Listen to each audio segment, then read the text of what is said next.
The Sahara Desert is home to highly dangerous creatures like the death stalker scorpion and the desert horned viper, but they're nothing compared to a mysterious beast that lived there 95 million years ago. Scientists just found a new dinosaur species in the Sahara Desert of Niger. His official name is Spinosaurus mirabilis, and let's just say you wouldn't want to cross paths with him. This beast was as long as a school bus and weighed several tons.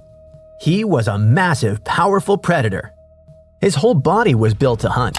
He used a trap-like jaw to catch the largest fish prehistoric Africa had to offer. His bottom teeth actually poked outward, fitting perfectly between his top teeth to create a tight grip. Once those jaws closed and trapped fish, they couldn't get away. His name, mirabilis, actually means astonishing in Latin. And that's because this dinosaur was a showstopper. He had a really flashy, weird feature. A tall, really tall, crest on his head. It was so big, the researchers actually had to go back to the site and gather more pieces just to make sense of it. Today, it's all just bones, but the team thinks that when he was alive, that crest was brightly colored. It curved up toward the sky like a glowing blade. And being that flashy had one main goal: to attract mates. It worked just like peacocks with their long, bright tails. It's all about showing off for their love interests. At least, that's what researchers think. This discovery is huge because it's only the second Spinosaurus species we've ever found, like the one that starred in Jurassic Park 3. These guys were among the biggest terrestrial carnivores of the late Cretaceous period. That is, meat-eating dinosaurs that lived about 100 to 66 million years ago. They were as huge and fierce as the famous T-Rex. For a long time, most people thought Spinosaurus were aquatic hunters, and we pictured this fierce monster stalking the shore or diving deep to hunt. Some research even suggests their long spines on the tail were basically built-in flippers. But that's not what most scientists believe anymore. New studies show that while the paddle-like tail looks great for swimming, it didn't actually have much muscle. It turns out those tails were likely just for show, kind of like a lizard tail. They just didn't have the power to push such a massive creature through the water. The density of their bones didn't help either. The bottom line is, they wouldn't have been terrible swimmers. They were super slow and couldn't really dive. To give you an idea, if we put this dinosaur next to a crocodile in a pool for a swimming competition, the crocodile would win every single time. Whether they were swimmers or not, scientists seem to agree on one thing: these guys loved the sea. Most of their fossils were found along the North African coast. But then, the mirabilis species showed up and totally changed the game. These were found in the Sahara, where there isn't a drop of water in sight today. Back then, this spot was about 300 to 600 miles away from the nearest ocean. So what's the story here? Is this actually a Spinosaurus? Well, it sure is. And the way scientists actually tracked it down in the middle of the desert is pretty interesting. Because for over 70 years, the main clue was right there, easy to find, but everyone missed it. Back in the 1950s, some French geologists were out in the desert looking for uranium. While they were searching, they stumbled upon these massive bones poking out of the sand at a place called Gadufawa. Nearby at another spot called Acarazeras, a geologist named Hugues Faure found a different fossil site. He found teeth that looked a lot like the ones from a Carcharodontosaurus, which was a massive carnivorous dinosaur. He wrote down one single line about it in his notes, and that was basically it. For some reason that nobody can explain, those notes just sat there. No one took them seriously or even bothered to go back to that site for decades. It wasn't until 2019 that a team led by Paul Sereno from the University of Chicago decided to finally follow that old lead. They basically turned it into a high-stakes treasure hunt. They headed out there, and a local Tuareg man led Sereno's team on motorbikes deep into the Sahara. He took them to a site called Jengwebe, where he remembered seeing fossilized bones a long time ago. Because it was such a long trek back to their main camp, the team didn't have much time. They could only grab a few fossils. mostly teeth and pieces of jaw bones, before they had to leave. At that moment, they had no idea they were holding a brand new species in their hands. The team finally headed back there in 2022, and this time they found even more fossils. That's when they finally put together the 40-foot-long find, and then they were able to confirm 3 big things. First, this new creature had a really tall and unusual crest on its head. Second, the way the teeth were set was a bit different from its famous relatives. And then we come to the biggest difference of all. For the first time ever, we're seeing a Spinosaurus that lived far from the ocean. But that raises a big question. How did it eat fish? Scientists have a theory. All those bones were found buried in the sediments of an ancient river. That means this dinosaur probably hunted for fish in shallow water. It was big and strong enough to wade into water over 6 feet deep, but it probably spent most of its time in shallow water, just waiting for a big fish to swim by. But if it didn't feel like sushi dinner, it could just wander through the woods and pluck something else to eat. Okay, so you're probably a little confused right now. I'm talking about forests and rivers. But wasn't this thing found in the middle of a desert? Well, the thing is, the Sahara looked completely different back then. It was actually green. The whole landscape was full of rivers and forests while these dinosaurs were roaming around. So that pretty much solves that mystery. But there are still plenty of other questions about this species, like how big they actually were. See, the problem is that the bones we found belonged to a young dinosaur, not a full-grown adult. Estimates say that the creature was probably about 26 feet long when he lost his life, but he could have grown a whole lot bigger than that. That leads us to the second mystery. Because this dinosaur was so huge and looked so unique, scientists have been arguing for years about how much time it actually spent in the water. One theory is that they went through 3 big evolutionary phases. First, way back in the Jurassic period, they started developing these long, crocodile-like snouts. They were perfect for catching fish. Second, during the early Cretaceous, they really started running the show. They moved toward the sea and became the top predators along the ancient coastlines. The final phase happened right as the Atlantic Ocean was opening up. This is when they reached their record-breaking size. They basically became shallow water ambush specialists, sticking mostly to North Africa and South America. But their reign didn't last forever. Around 95 million years ago, there were abrupt changes in the climate and the sea levels increased a lot. Basically, that affected the habitat they lived in, pushing them to the brink. Eventually, their story came to an end. Unfortunately, these new fossils are only part of the puzzle. We still don't know the whole story about Spinosaurus. There might even be other species out there just waiting to be discovered. And to really understand these mysterious giants, we'll have to wait until we find more complete skeletons out in the field. Hey, welcome to the Dino New Year's Party. Hey, everyone you know well is here. Tyrannosaurus, Triceratops, Stegosaurus, Raptor, Diplodocus. But there will also be someone new, a guest who will surprise you. You see, paleontologists have discovered a new dinosaur species that was somewhat like the T-Rex, but with a twist. These guys would rather eat a crunchy salad than a juicy steak. Hey, meet this dude. Any guesses on how to pronounce this? Duonicus saccobatri. Thanks, please hold your applause. These are herbivorous guys that belong to the therizinosaurs. But they had one awesome feature. A feature that showed scientists that Duonicus belonged to a new branch of dinosaur evolution, about which little is known. But hey, let's go back to the dino party, shall we?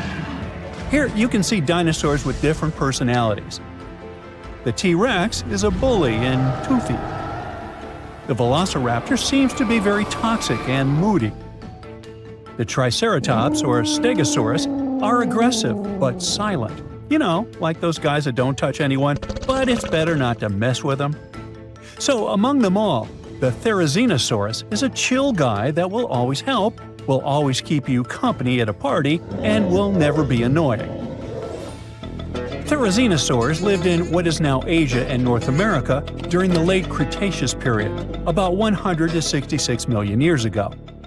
Their anatomical features made them look more like predators, like the T-Rex. But Therizinosaurs were herbivores, with large crescent-shaped claws. In some species, they reached up to 20 inches. Now imagine how dangerous these monsters would have been had they been carnivorous. But they used their claws to grab tree branches and eat leaves. The Deinonychus was quite large, just under 10 feet in length. A hippo was about the same size, and their weight was about 600 pounds, which is almost half the size of a horse. Therizinosaurs had a long mouth, a bit like a duck's nose, and long front paws with 3 thumbs. But the Deinonychus that has been found recently was unique because it only had 2 fingers on each hand. The 2-fingered dinosaur discovery has sparked joy among paleontologists. Okay, 2 fingers instead of 3, whatever, you might think. But it makes a big difference. It shows how dinosaurs evolved. The latest paleontology news reports that the discovery was made in Mongolia. It was the largest preserved claw in history. Its size was about 11 inches, and it had a curved shape. That means it was like a giant banana. The coolest thing was that the claw was covered with keratin. Our nails are made from this material too. Can you imagine? Large lizards that lived tens of millions of years ago had claws with the same composition as our nails. Nature is amazing, isn't it? Do you know this crazy theory that the T-Rex evolved into a chicken and the Velociraptor into an ostrich? There must have been tons of evolutionary changes. But the 2-fingered dinosaur discovery offers us a more understandable and more detailed explanation of how dinosaurs evolved. Therizinosaurs had 3 clawed fingers on each paw, but why did nature get rid of one of them? Scientists believe that it was practical. It's possible that a paw with 2 fingers was much stronger and more flexible than a paw with 3. This way, dinosaurs could grab vegetation and branches, like chameleons do. Scientists have also suggested that the 2-fingered long paw helped the dinosaur defend itself, care for its mates, and even play. It's hard to imagine what they could be playing at. Maybe they did high fives or high twos.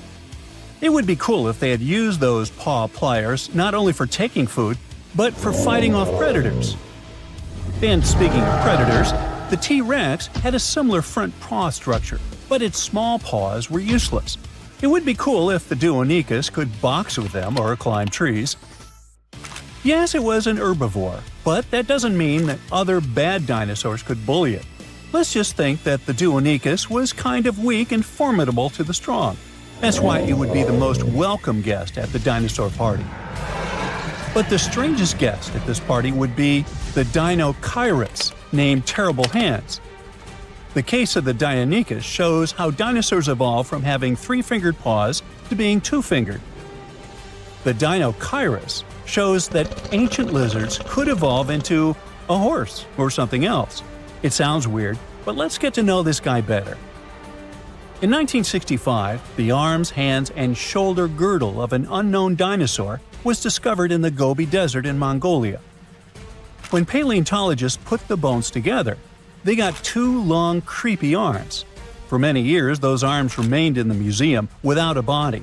It looked funny and a little scary. Each arm was about 8 feet long. This is more than the tallest basketball players. Paleontologists were trying to find other dinosaur body parts in the Gobi Desert, but their attempts were unsuccessful. The Dinochirus became one of the most famous mysteries in paleontology. How big was the owner of such arms? What did it eat? How did it live? This remained unknown until 2014. According to the latest paleontology news about this lizard, a group of scientists from the Korea Institute of Geoscience and Mineral Resources has discovered other well-preserved remains of the Dinochirus. With their help, paleontologists have managed to recreate the lizard's appearance. And that breakthrough has turned out to be much cooler than the 2-fingered dinosaur discovery. Are you ready?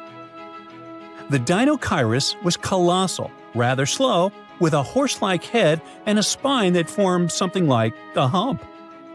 It looks super weird, even for a science fiction movie. This new dinosaur species belonged to Ornithomimosauria, an ostrich-like species, agile and fast-moving.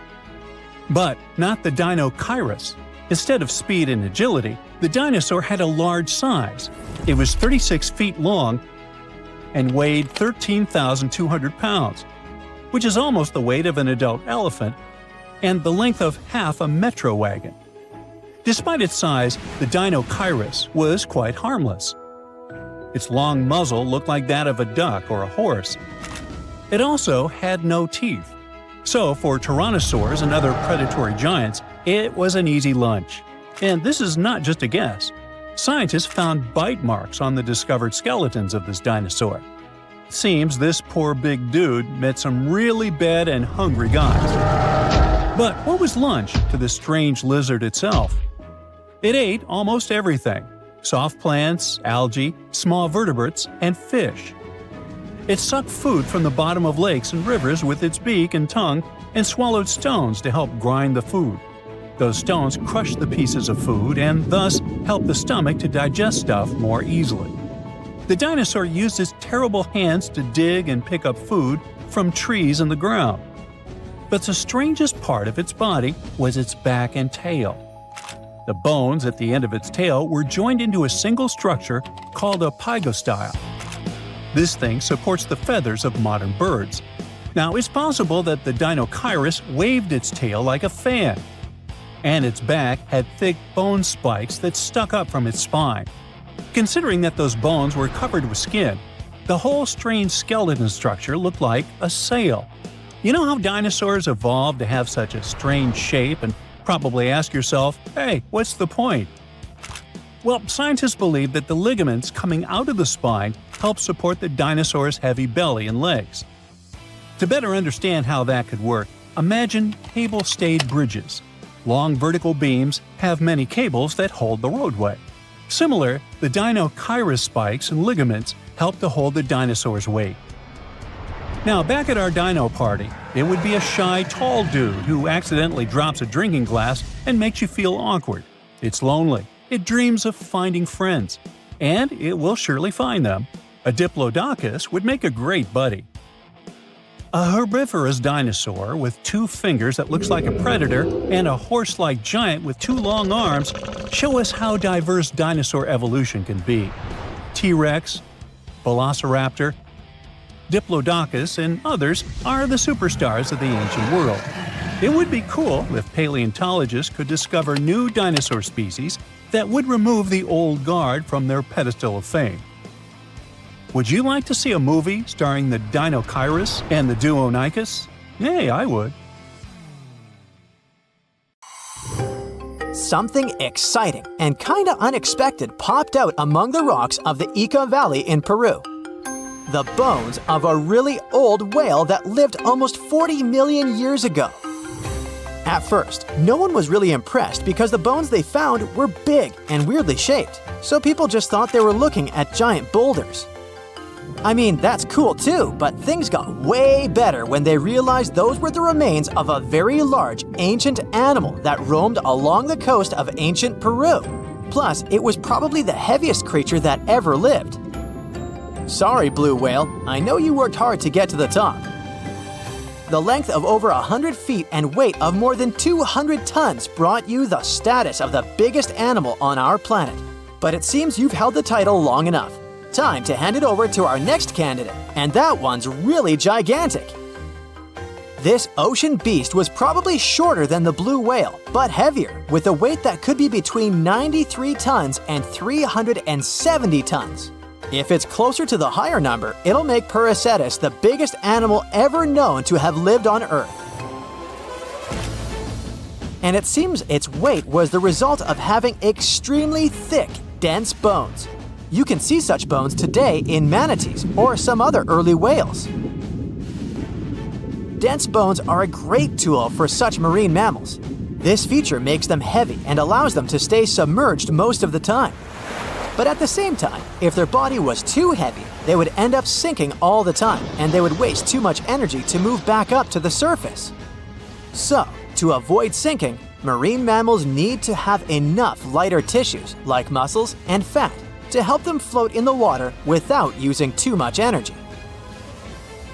Now, scientists didn't have the whole skeleton, which makes it hard to tell how big the animal was, but they used the ratio of the heavy bones to the lighter tissues in other marine mammals to estimate the overall weight of this giant ancient whale. Experts found these fossils about 13 years ago and spent the next decade freeing the whale from the rock. Its anatomy and age showed this whale was a cousin of Basilosaurus, a whale that had a long snout full of sharp teeth, and a sleek body similar to that of an eel. Even if Paracetus wasn't bigger than the blue whale, it was still a giant that ruled the ocean depths.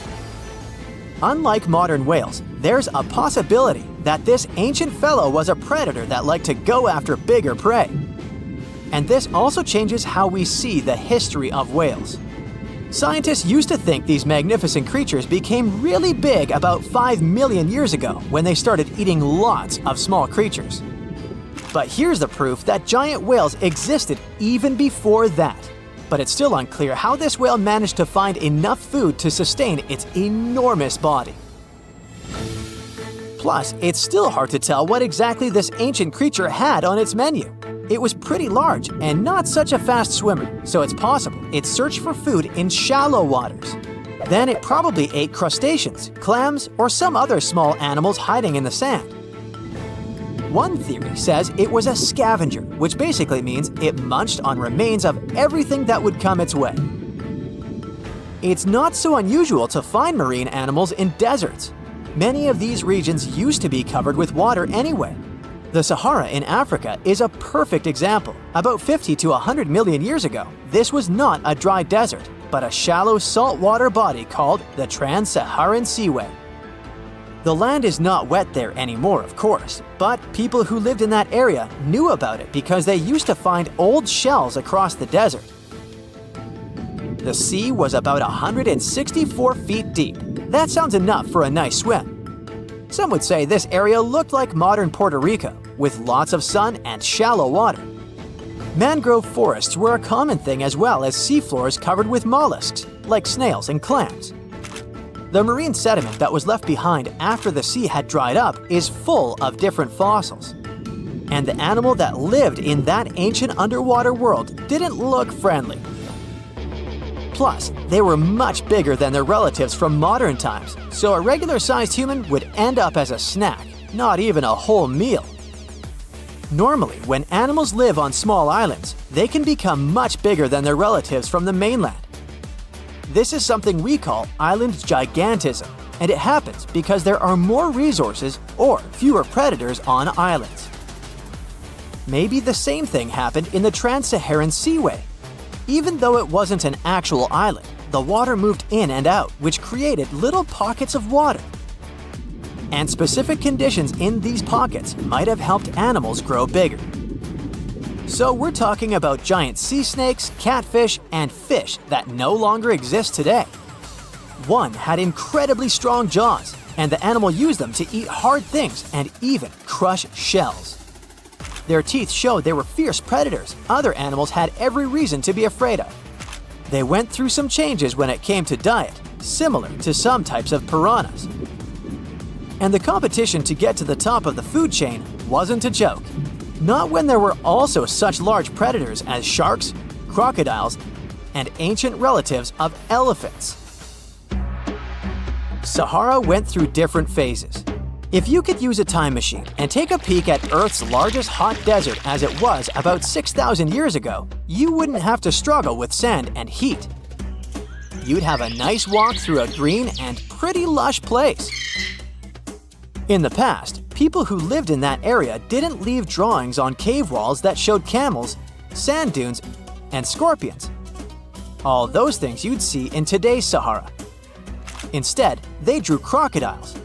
That's additional evidence that the Sahara used to have a lot of water and plants enough to support these big yet scary animals.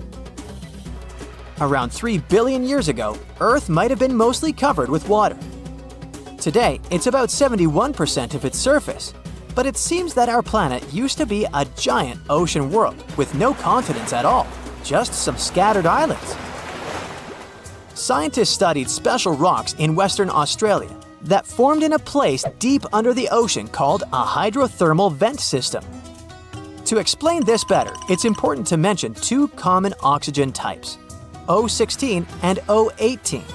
O18 is heavier because it has extra neutrons. O16 evaporates from water more easily, and as researchers studied an old ocean floor, they found a lot of O18, more than in today's oceans. This way, they realized ancient Earth had less dry land than Earth today. Australia is a good spot to conduct these studies because a long time ago, it also used to be a beautiful place with large animals and lush rainforests. But as time went by, the land became drier and Australia had more deserts formed, such as the Great Victoria Desert. Rainforest remained only on the edges of the continent. What happens with deserts across the globe is called desertification. That's when land that used to be good for growing things turns into a desert or something similar. Our planet changes over time, together with its climate. But desertification also happens because of human activities, like mining, farming, and building cities. And when land turns into a desert, it's a problem because it can't support people and animals anymore. Food doesn't grow there. There's not enough clean water, and animals lose their homes. To help with this problem, there's a plan many countries agreed to. They decided to work with farmers to take care of the land, fix damaged areas, and manage water better. All in all, to make our planet a better place for life. Ooh, from giant spiders to venomous snakes, we all get freaked out by Australian creatures. Yeah, me too. But newly discovered fossils show that things were way more dangerous 120 million years ago, when this land was completely ruled by massive razor-clawed megaraptors. Yeah, I'm glad I wasn't around then. These dinosaurs were about 26 feet long and walked on two legs, just like the famous T-Rex. They were fast, fierce hunters, with a superpower: their hug. Yep, their massive, muscular forearms had huge curved claws, perfect for grabbing and holding onto prey. Uh-oh. They would wrap their arms around their poor victims, just like a hug, and trap them with no chance of escape. And even though their teeth were quite small, they were still sharp enough to rip through flesh. The first time we heard about megaraptors was in the late 90s, when a paleontologist discovered their fossils in the region of Patagonia, Argentina. Since then, no one has ever found a complete skeleton, only fragments. But probably the most important one yet was uncovered in Australia at the beginning of this year. Researchers were exploring Victoria's stunning coastline when they stumbled upon megaraptor fossils. First, they spotted bones from its lower legs and a few vertebrae washed up on the beach. Even though they were working with just a couple of fragments, a deeper analysis confirmed that these belonged to a megaraptor. And not just any megaraptor, it was the oldest one ever discovered. This discovery gets even more exciting because it adds weight to the theory that these dinosaurs might have originated in Australia. But we already knew that they roamed the land down under since early 2023, when researchers found the top of a megaraptor skull in the country. So let's rewind a bit. We first found their remains in Argentina, right? Right. But then, years later, researchers found fossils of the same family of dinosaurs on the other side of the world, in Australia. If the ones in Oceania were older, how did these creatures end up in South America? Of course, they didn't fly there. They didn't cross continents by swimming either, although there is a theory that they could swim. Remember, we're talking about the dinosaur era, which happened millions of years ago. And back then, Australia and Argentina were actually pretty close. Basically, they were one. Both lands were part of the supercontinent known as Gondwana, and they were connected through Antarctica. Wait, but wasn't this path freezing? I mean, yeah, these dinos had to pass through Antarctica to get to their destination, but they weren't freezing their tails off. This all happened during the mid-Cretaceous period, when the weather was super warm. Back then, the poles were covered in plants, not ice. So let's just say they took full advantage of the good weather to make the crossing. Now, about 180 million years ago, Gondwana started to break apart. At some point, Australia drifted away from the supercontinent, cutting it off from other landmasses, including South America. That's why the same dinosaurs showed up in completely different parts of the world. Mystery solved. Now, let's get back to that recent discovery.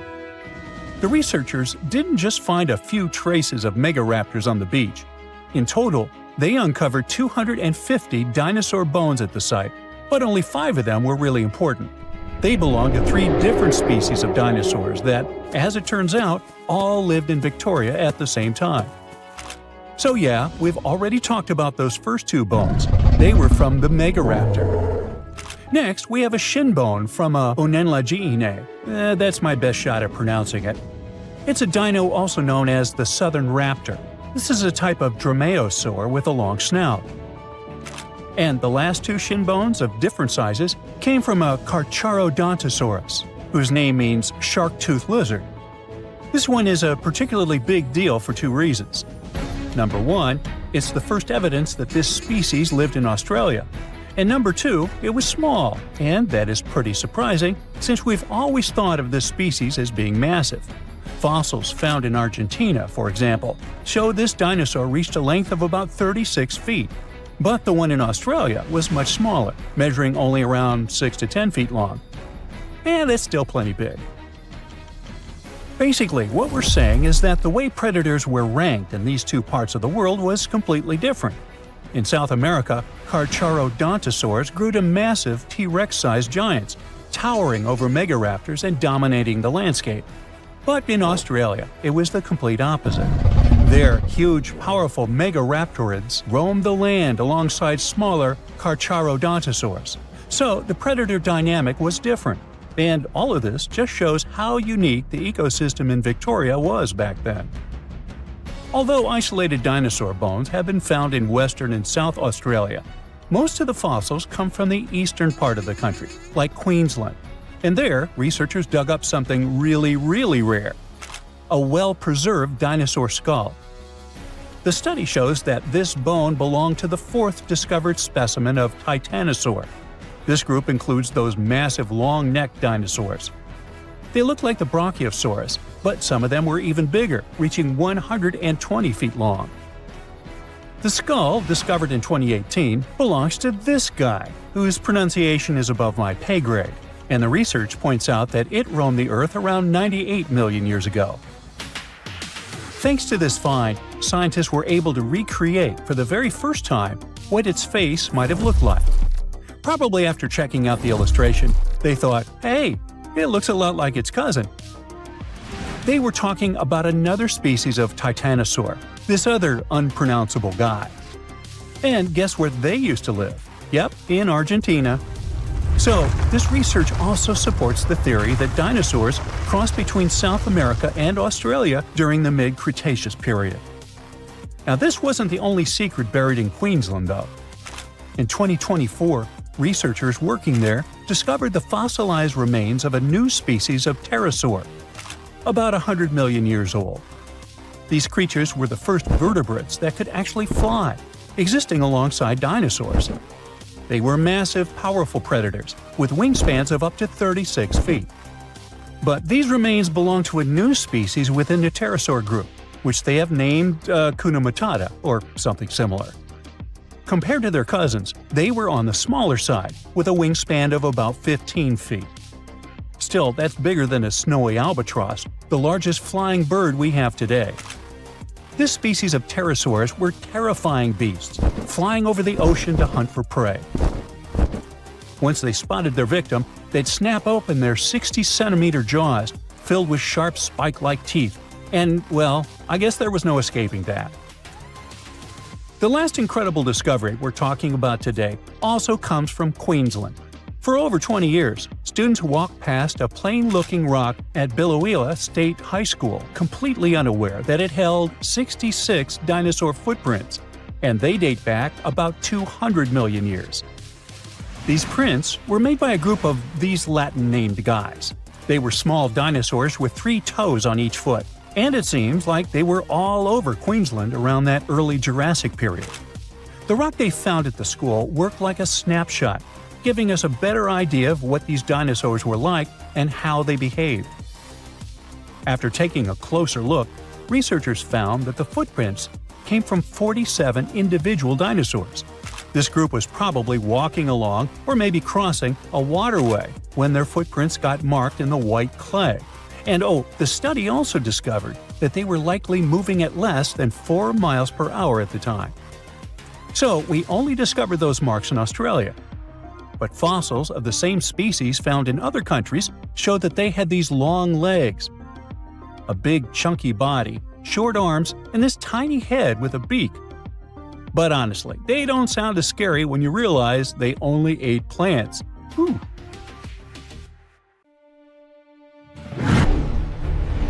The ocean had a king 190 million years ago, and that creature was just the size of a dolphin. But it still kept everyone else in fear. A fossil collector found its relics in the rock at England's famous Jurassic Coast near a place called Golden Cap in Dorset back in 2001. For centuries before that day, people just walked over it and never noticed this treasure.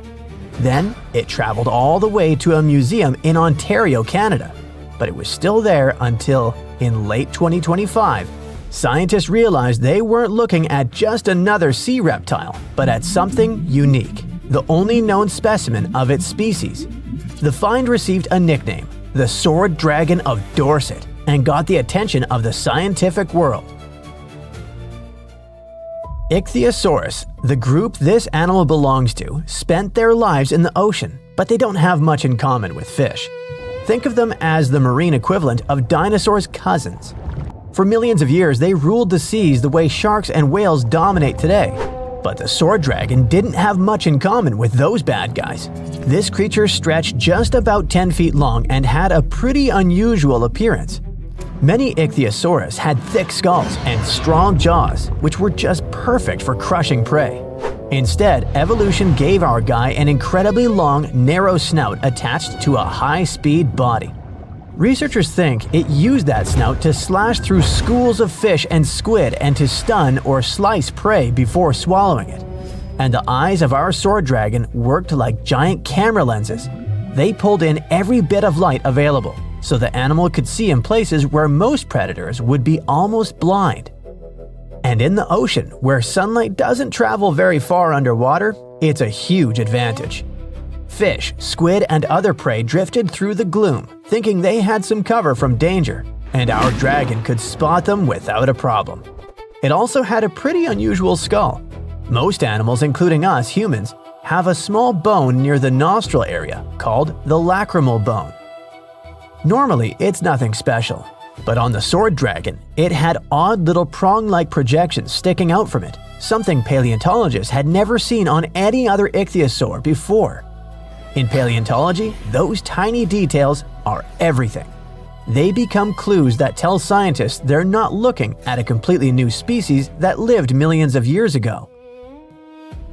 The sword dragon skeleton survived in almost perfect shape and preserved its three-dimensional form, not flattened like many other fossils. Scientists even think traces of the creature's last meal still sit inside its remains.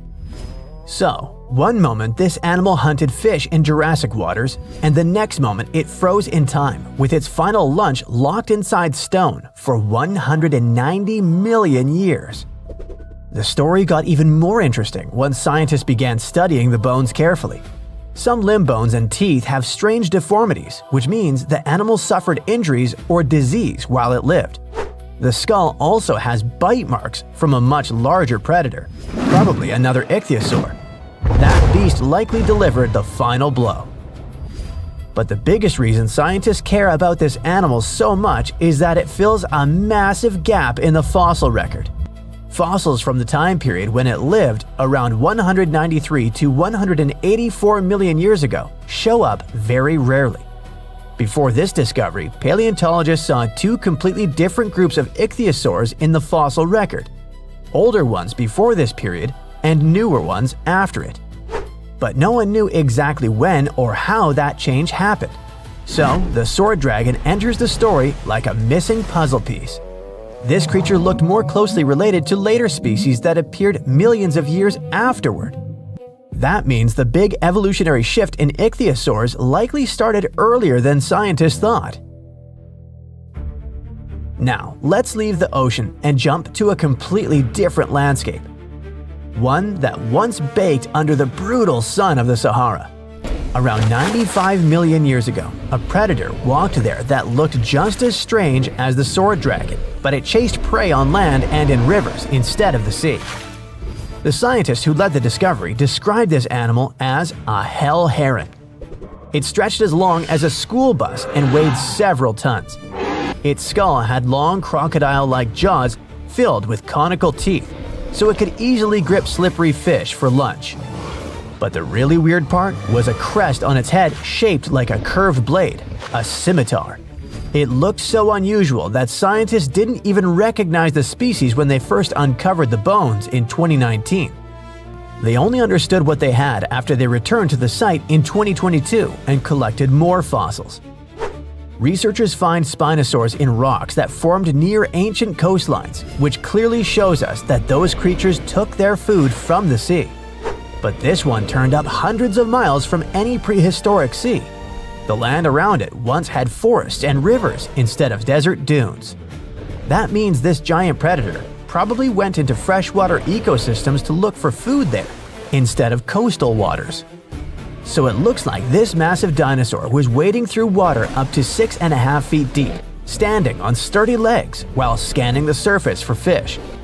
Instead of diving like a crocodile, it likely waited patiently and then snapped its jaws shut in a lightning-fast strike.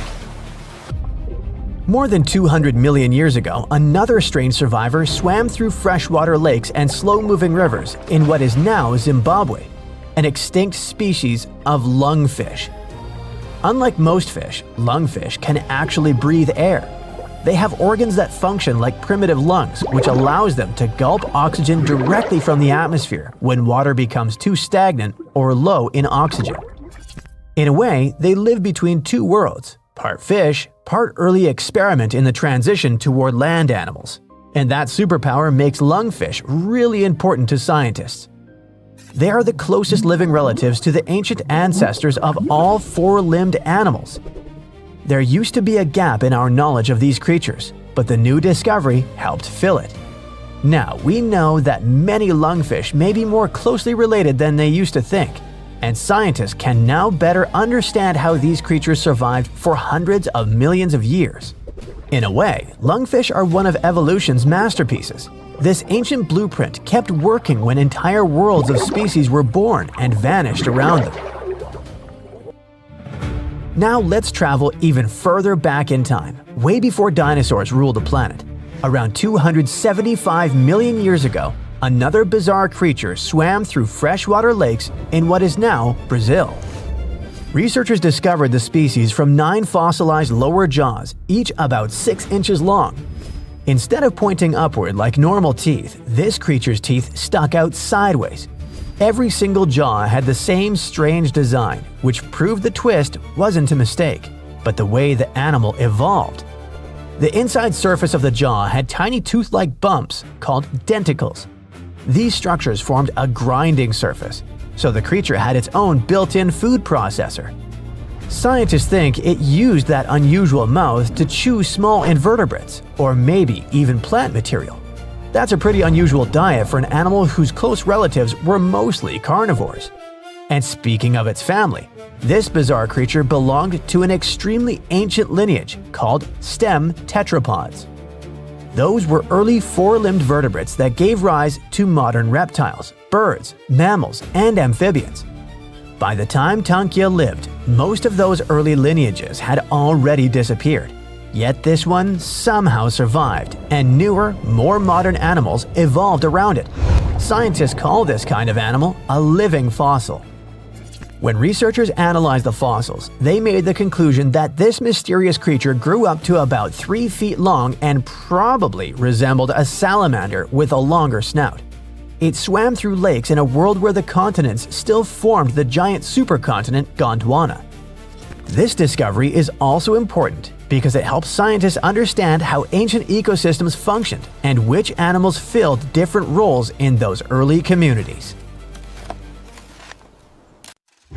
Now, this bad boy was the size of a husky and could maybe pass for one, except it didn't have any fur and was a top predator with extra long, blade-like canine teeth. Ooh, charming. Meet the earliest known saber-toothed animal to have ever lived. It roamed the Earth well before the dinosaurs. Scientists made the description of this creature based on its fossils found on the Spanish island of Majorca in the Mediterranean Sea. About 200 million years ago, none of us were around then, the very first true mammals appeared, and they lived right alongside the dinosaurs. But if we trace the family tree of mammals even further back, we'll find an ancient group called Therapsids. They didn't look like mammals we have today, but they had some key features that would eventually help define mammals. For example, Therapsids had special openings on the sides of their skulls for jaw muscles, and parts of their jaw bones would later evolve into the tiny middle ear bones that all mammals, including you, have today. So, the new discovery is what might be the oldest known Therapsid fossil. The fossil, which doesn't have an official species name yet, belongs to a group called Gorgonopsians. Those guys are more closely related to mammals than they are to any other living animals. Some of them were as small as cats, and others were as massive as polar bears. Gorgonopsians had some very mammal-like traits, like different types of teeth for different jobs.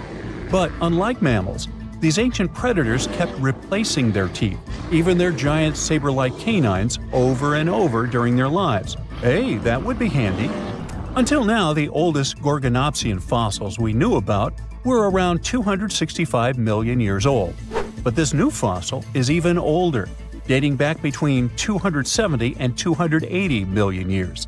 The find was super detailed and complete, including its sharp knife-like fangs, part of its jaw, pieces of its spine, ribs, tailbones, and toe bones, plus most of one of its back legs.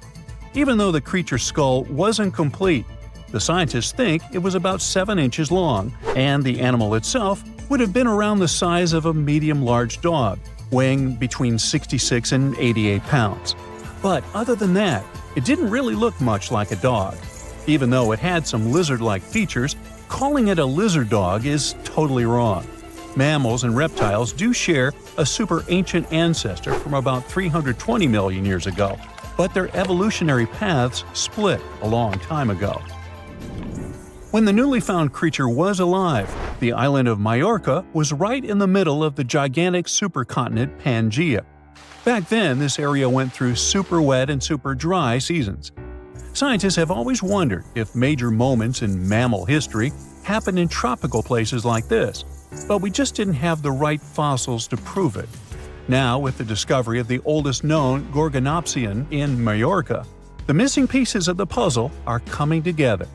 It looks like some huge steps in mammal evolution could have happened in low-latitude environments we haven't explored much yet.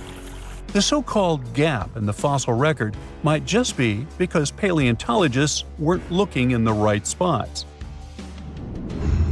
Our hero of the day wasn't the only cool guy rocking the planet before dinos settled in. Over 500 million years ago, the weirdest predators to have ever existed ruled the oceans. The name is a bit tricky to pronounce, so I'm not going to. Okay, it's Anomalocaris, but it just literally means unusual shrimp. This creature looked nothing like anything alive today. Scientists think it was the first true apex predator, the orca of its time. Anomalocaris was massive for its era, as it grew up to 3 feet from its sharp grabbing arms to the tips of its tail fins. For a while, everyone thought trilobites were its go-to meal, but new research shows it wasn't strong enough to crack open trilobite armor. So instead, it was a speedy, agile hunter with awesome vision, and it often picked off soft-body animals that zipped through the open water. Now, another really cool creature from pre-dino times is a fish that could walk on land. Tiktaalik lived in marshy rivers that looked a lot like today's Amazon rainforest. It could grow up to 9 feet long, and it found its prey in rivers and inlets like a modern-day freshwater crocodile. It had a flexible neck and even some early versions of lungs, and thanks to them, it could survive both in water and out of it. Why fish like Tiktaalik started moving toward land about 395 million years ago is still a bit of a mystery. Around that time, the ancient supercontinent called Gondwana was drifting closer to the land that would become North America. This slow movement created lots of shallow, swampy habitats, which were perfect places for crocodile-like animals to thrive. Plus, these areas were near the equator, so they were warm and tropical. But there wasn't a lot of food waiting for them on land, so maybe they moved there for safety reasons. There were fewer predators and better spots to lay eggs there compared to the water. Creatures first adapted to living in open water, then shallow water, then marshes and river edges, and only after a long, slow transition did they finally step fully onto land. Now, how about a millipede the size of a small car and weighing as much as a large dog? This beauty lived over 300 million years ago in what is now England. Back then, during the Carboniferous period, Earth's atmosphere had way more oxygen, over 26%, compared to today's 21%. Scientists used to think the high oxygen levels were the only reason these creatures could get so big. But back then, they found a new fossil from a time when oxygen wasn't that much higher than today. They discovered it purely by accident, when a boulder split just right and revealed one of the most complete and largest giant millipede specimens ever. This one could have lived not just in swampy areas, but also in open woodlands filled with tasty seeds, nuts, and maybe even small animals. There's a chance that this beast wasn't a slow, plant-munching crawler, but a predator that would snap up whatever it could find. After dominating the Earth for about 45 million years, the giant millipedes eventually vanished. Probably the reptiles pushed them out, clearing the way for the age of the dinosaurs.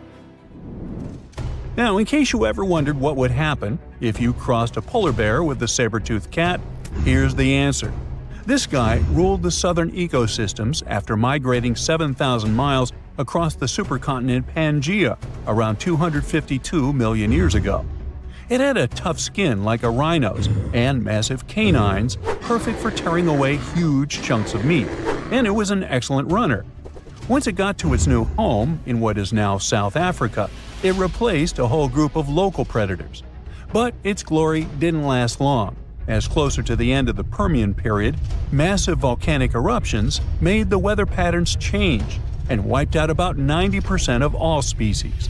And because top predators are usually big, slow to grow, and not super common, they often vanish among the first when massive extinction events hit. And that's how our guy here went extinct. Our final creature of the day was a dragonfly that lived around 300 million years ago and had a wingspan of over 2 feet, 6 long, spiny legs, and huge, bulging eyes. Megatitan. This 4-winged giant is most likely the largest flying insect that ever lived, and it easily outsizes today's dragonflies, which are its distant relatives. Like modern dragonflies, Megatitan like to hang out in open areas near ponds and slow-moving streams. But unlike today's dragonflies, it wasn't just catching tiny bugs. This guy was likely the top predator in these open spaces. It used the spines on its legs like a flying trap to snatch prey out of the air, including other flying insects, small amphibians, and even lizard-like creatures. Scientists found the first fossils of Megatitan in 1880 in the coal-rich rocks in France. The fossils were incredibly well preserved and showed off the detailed vein patterns in their wings. Scientists think Megatitan grew so huge because it didn't have much competition from vertebrates, and the air back then, during the Carboniferous period, had a lot more oxygen than it does today. In the near future, humans extract ancient DNA from a long-extinct creature. They patch up the missing pieces with genes from a modern-day animal.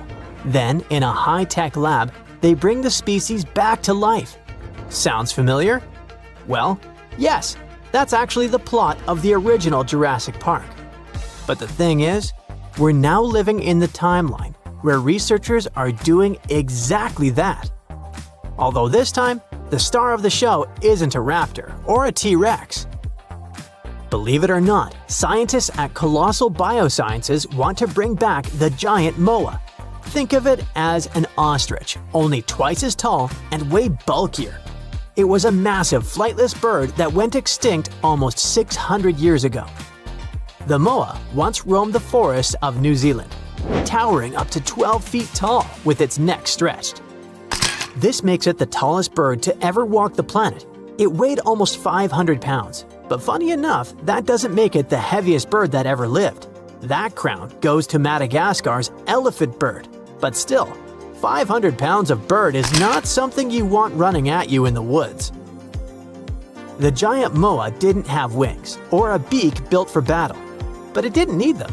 For thousands of years, it lived in peace because it had no natural predators, literally being the top bird. Well, almost. The only thing that could take down a moa was the Haast's eagle, a giant bird of prey with a 10-foot wingspan and claws like steak knives. That was the balance of nature, until people arrived. Around the 13th century, the Maori settled in New Zealand, and as humans do, they adapted quickly. The moa, big and slow as it was, became a crucial and probably delicious food source. Within just a few generations, the moa was gone, and not long after, so was the Haast's eagle. No more moa meant no more meals. It's just how nature and survival work. The Maori were skilled hunters, making a life in a new land. But their arrival marked a turning point in New Zealand's ecosystem, one we're still talking about today. The moa wasn't just big, it played a huge part in keeping forests healthy. Now, 600 years later, scientists want to recreate it using cutting-edge technology and ancient clues. But why go through all this effort to resurrect a bird that's been gone so long? Well, according to Colossal Biosciences, the same company behind those gene-edited direwolf cubs that we talked about before, it's not just about the wow factor. They say moas helped shape the landscape itself. In New Zealand, moas helped control vegetation and spread native plant seeds. They kept forests from becoming overgrown and unbalanced. Without them, some plants lost their main seed carriers, and invasive shrubs started to take over areas once kept in check. So the idea is, if we can't rewind the clock, maybe we can reboot the system. Introduce an animal that fills the same job that can help restore what's missing. Okay, but how do you bring back an extinct species? And is that even possible? Well, sort of. But not in the sci-fi clone a complete dinosaur way like in a movie. The original moa has been gone for centuries, and its DNA is damaged, degraded, and full of holes. So instead of making a perfect copy, researchers are going to remix, so to speak. They'll take whatever usable moa DNA they can find and patch the gaps using genes from its living relative, probably the emu. With a tool called CRISPR, which is like a Photoshop for genomes, they'll stitch it all together, tweak the embryo, and grow it in a lab. If all goes well, the result will be something that looks, walks, and stomps like a moa, but not exactly a genetic twin. It won't be a clone, and it definitely won't be 100% authentic. However, Colossal Biosciences says that's fine. If it behaves like a moa and fills the same job in the ecosystem, that's mission accomplished. So no, we're not recreating the past. Not literally. We're building something new that plays the same role. But here is where it gets interesting. Colossal Biosciences seems to be just getting started. They've got an entire extinction comeback roadmap in place. In addition to the giant moa, the company is also working on reviving the woolly mammoth, the dodo, and the thylacine, also known as the Tasmanian tiger. Each one vanished under different circumstances, but the goal is the same: to create a modern version that can fill the ecological gaps those animals left behind.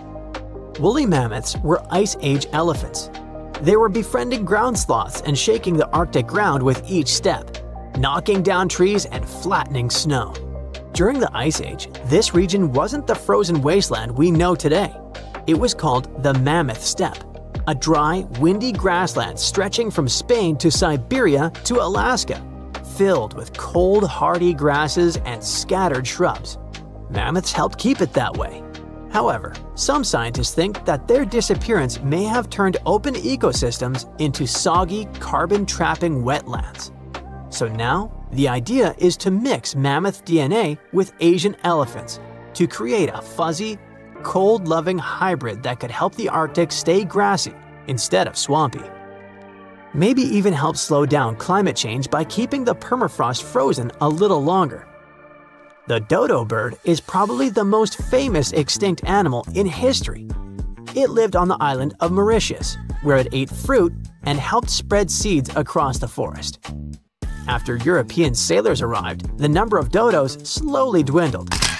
It disappeared in the late 1600s, less than a century after it was first discovered, and some scientists believe that its absence had lasting effects on the island's ecosystem. One example would be the Tambalakoke tree, also known as the dodo tree, which might have depended on the dodo to help its seeds sprout. The theory has been debated, but it's safe to say that the dodo had a part in keeping the island's plant life balanced. Now, Colossal is aiming to reintroduce a bird that's similar to the dodo, hoping it can help those forests regrow as well. And then, there's the thylacine, my favorite. It's part wolf, part kangaroo, with tiger-like stripes. Despite these strange features, it was a top predator and helped control prey populations in its habitat. But after being blamed for attacks on livestock, it was hunted to extinction. Researchers believe a new thylacine could rebalance nature where things have gone out of hand. So yeah, the MOA might be the headline this time, but it's just one project on a much longer to-do list. However, this is where the big debate begins, because not everyone's on board with this whole bring back a beast plan. While scientists dream of second chances, plenty of people still have big questions. For example, are we actually helping the environment or just poking it with our really expensive science stick? These new animals aren't exact copies. They're mashups. Close enough maybe, but not the originals. Also, ecosystems aren't machines where we can just swap out a part and expect them to work the same. There's also the wildcard factor.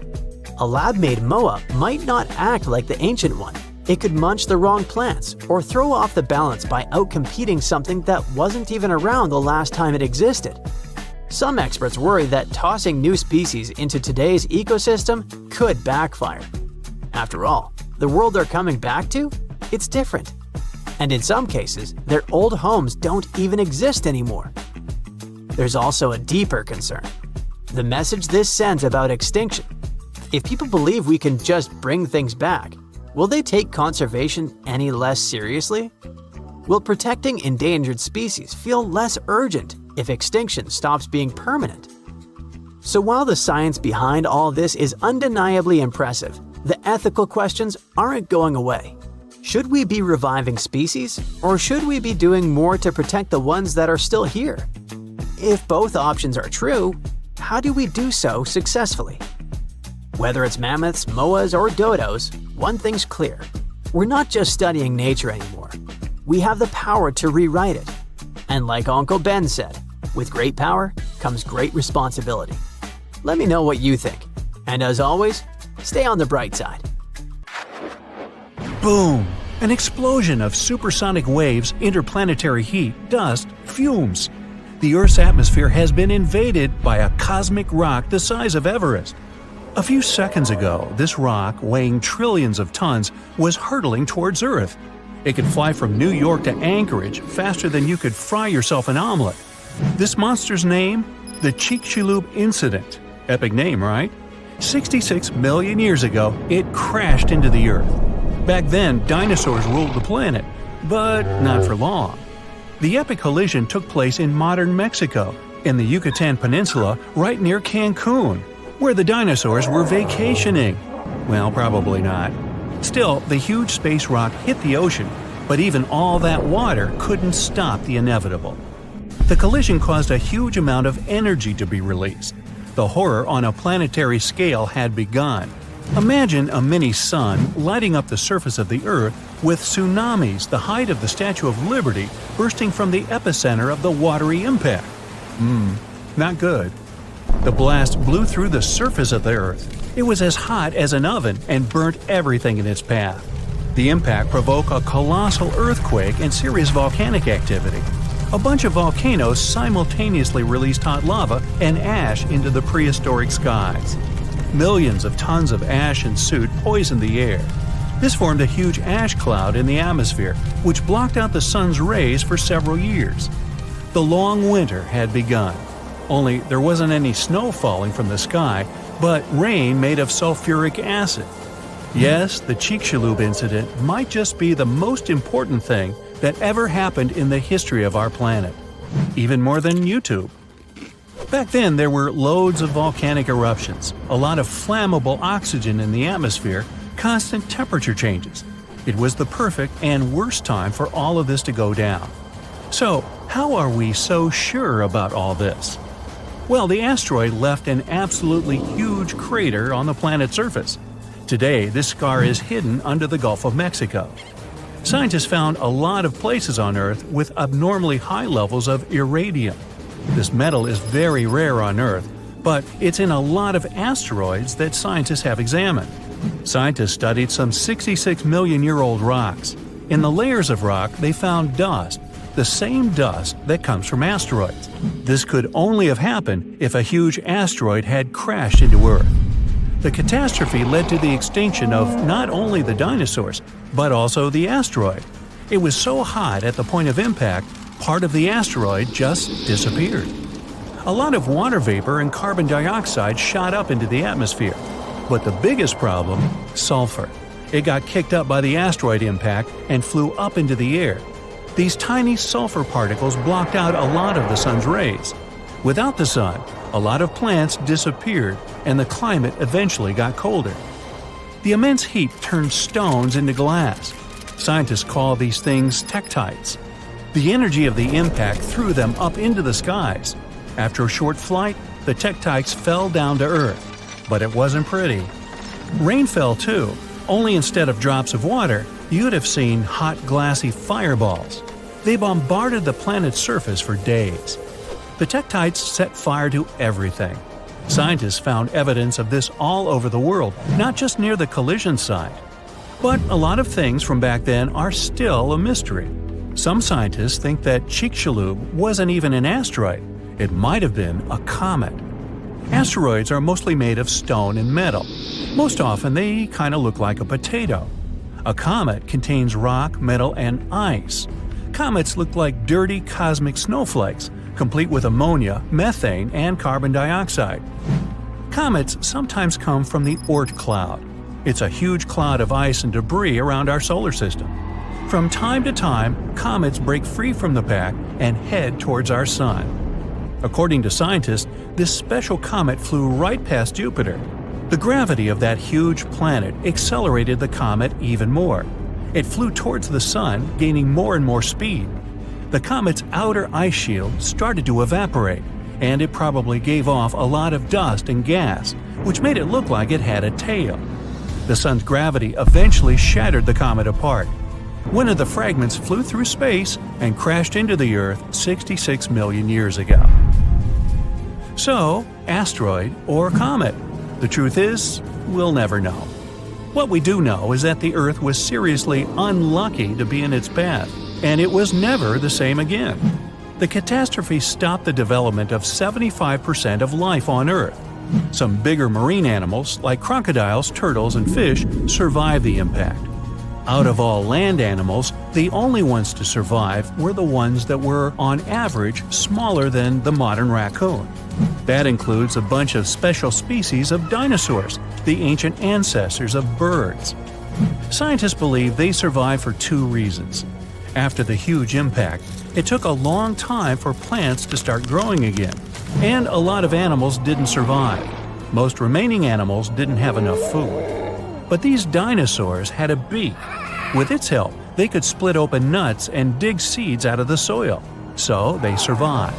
The second reason is that these lucky guys had bigger brains. Some people think that they were able to cooperate with each other and quickly adapt to the new conditions. Other life forms survived too. Fungi and mold survived underground and underwater.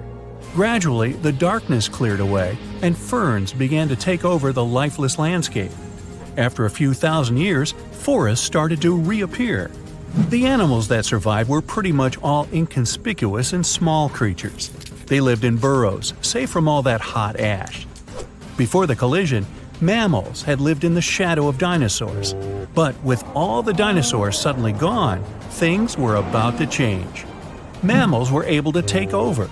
They began to dominate life, at least on land.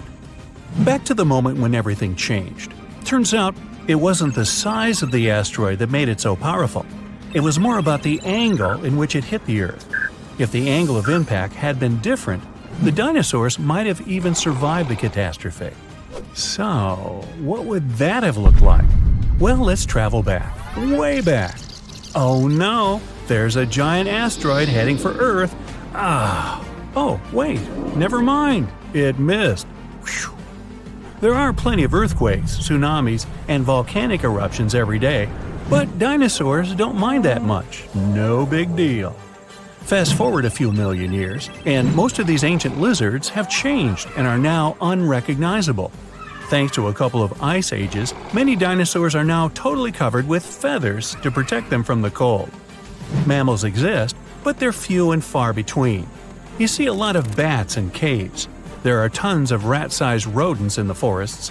During the day, they hide in the undergrowth or in burrows. At night, they go out in search of food. There are no horses, no elephants, or other large mammals. Why become large and eatable when there are so many dangerous reptiles with huge fangs around? There are no whales in the sea. Parrots, hawks, and pigeons are nowhere to be seen. But pterodactyls 2.0 whiz past you constantly. Some are about the size of a helicopter, while others are no larger than a swan. There are plenty of primates, but they're in no hurry to climb down from their trees and walk on two legs. No venturing out into the savannah, no evolution into Homo sapiens. In this alternate reality, open spaces are very dangerous. But then again, so are forests and trees. Nowhere is safe. To get some delicious primate treats, many smaller dinosaurs learned to climb trees. This was already happening back in the Cretaceous period, right before that huge asteroid just missed Earth. Whew, that would have been an epic collision. Dinosaurs have grown wiser since that near miss. Some are even as smart as a modern chicken. A large brain uses a lot of energy, and that's not always a good strategy for survival. Safer to keep brains small and keep making those teeth bigger and pointier. So, let's consider velociraptors as pets.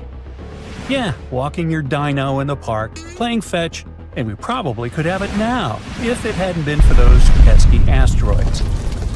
To be fair, we ended up with mammals, which, let's face it, it was a pretty solid trade. But here's the big question. Why didn't reptiles make a grand comeback? Why did mammals rise instead? The answer, believe it or not, involves fungi. Yup, the same stuff that gives you athlete's foot and ruins your leftovers also wiped out dinosaurs. Welcome to the weirdest twist in extinction history.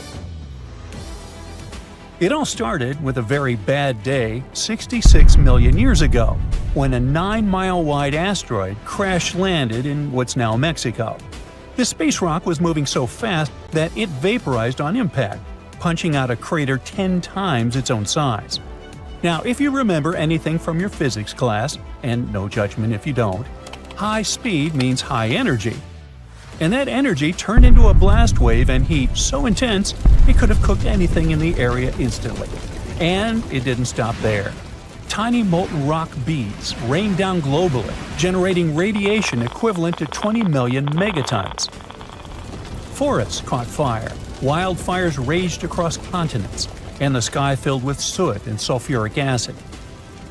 Earth turned into a planetary air fryer. Then came the blackout. With all that debris in the atmosphere, half of the sunlight couldn't reach the surface, making sea surface temperature drop by 13 degrees Fahrenheit. Within just a few weeks, the planet entered a literal impact winter. There was no sunlight for at least 2 years, and Earth experienced a 15-year-long climate collapse while the dust slowly cleared. 75% of all animal species completely disappeared. Those that survived the initial blast faced tsunamis, starvation, and the collapse of entire food chains. If you were a big animal, say over 55 pounds, your chances were basically zero. And if you were a plant, forget about it. No sunlight means no photosynthesis. And that means no plankton, no trees, no grass, and eventually no herbivores, which means no carnivores either. It was a domino effect straight into extinction. The Earth became a cold, dark graveyard. But there was one organism that looked around and said, "Yeah, this is perfect." And it was fungi. Now, fungi thrive in moist, dark, and decaying environments. You know, like a world blanketed in ash full of dead trees and rotting animals. With no sunlight and plummeting temperatures, fungi had a once-in-a-lifetime chance to take over. And they did. Fossil records show widespread fungal contamination in the period after the impact.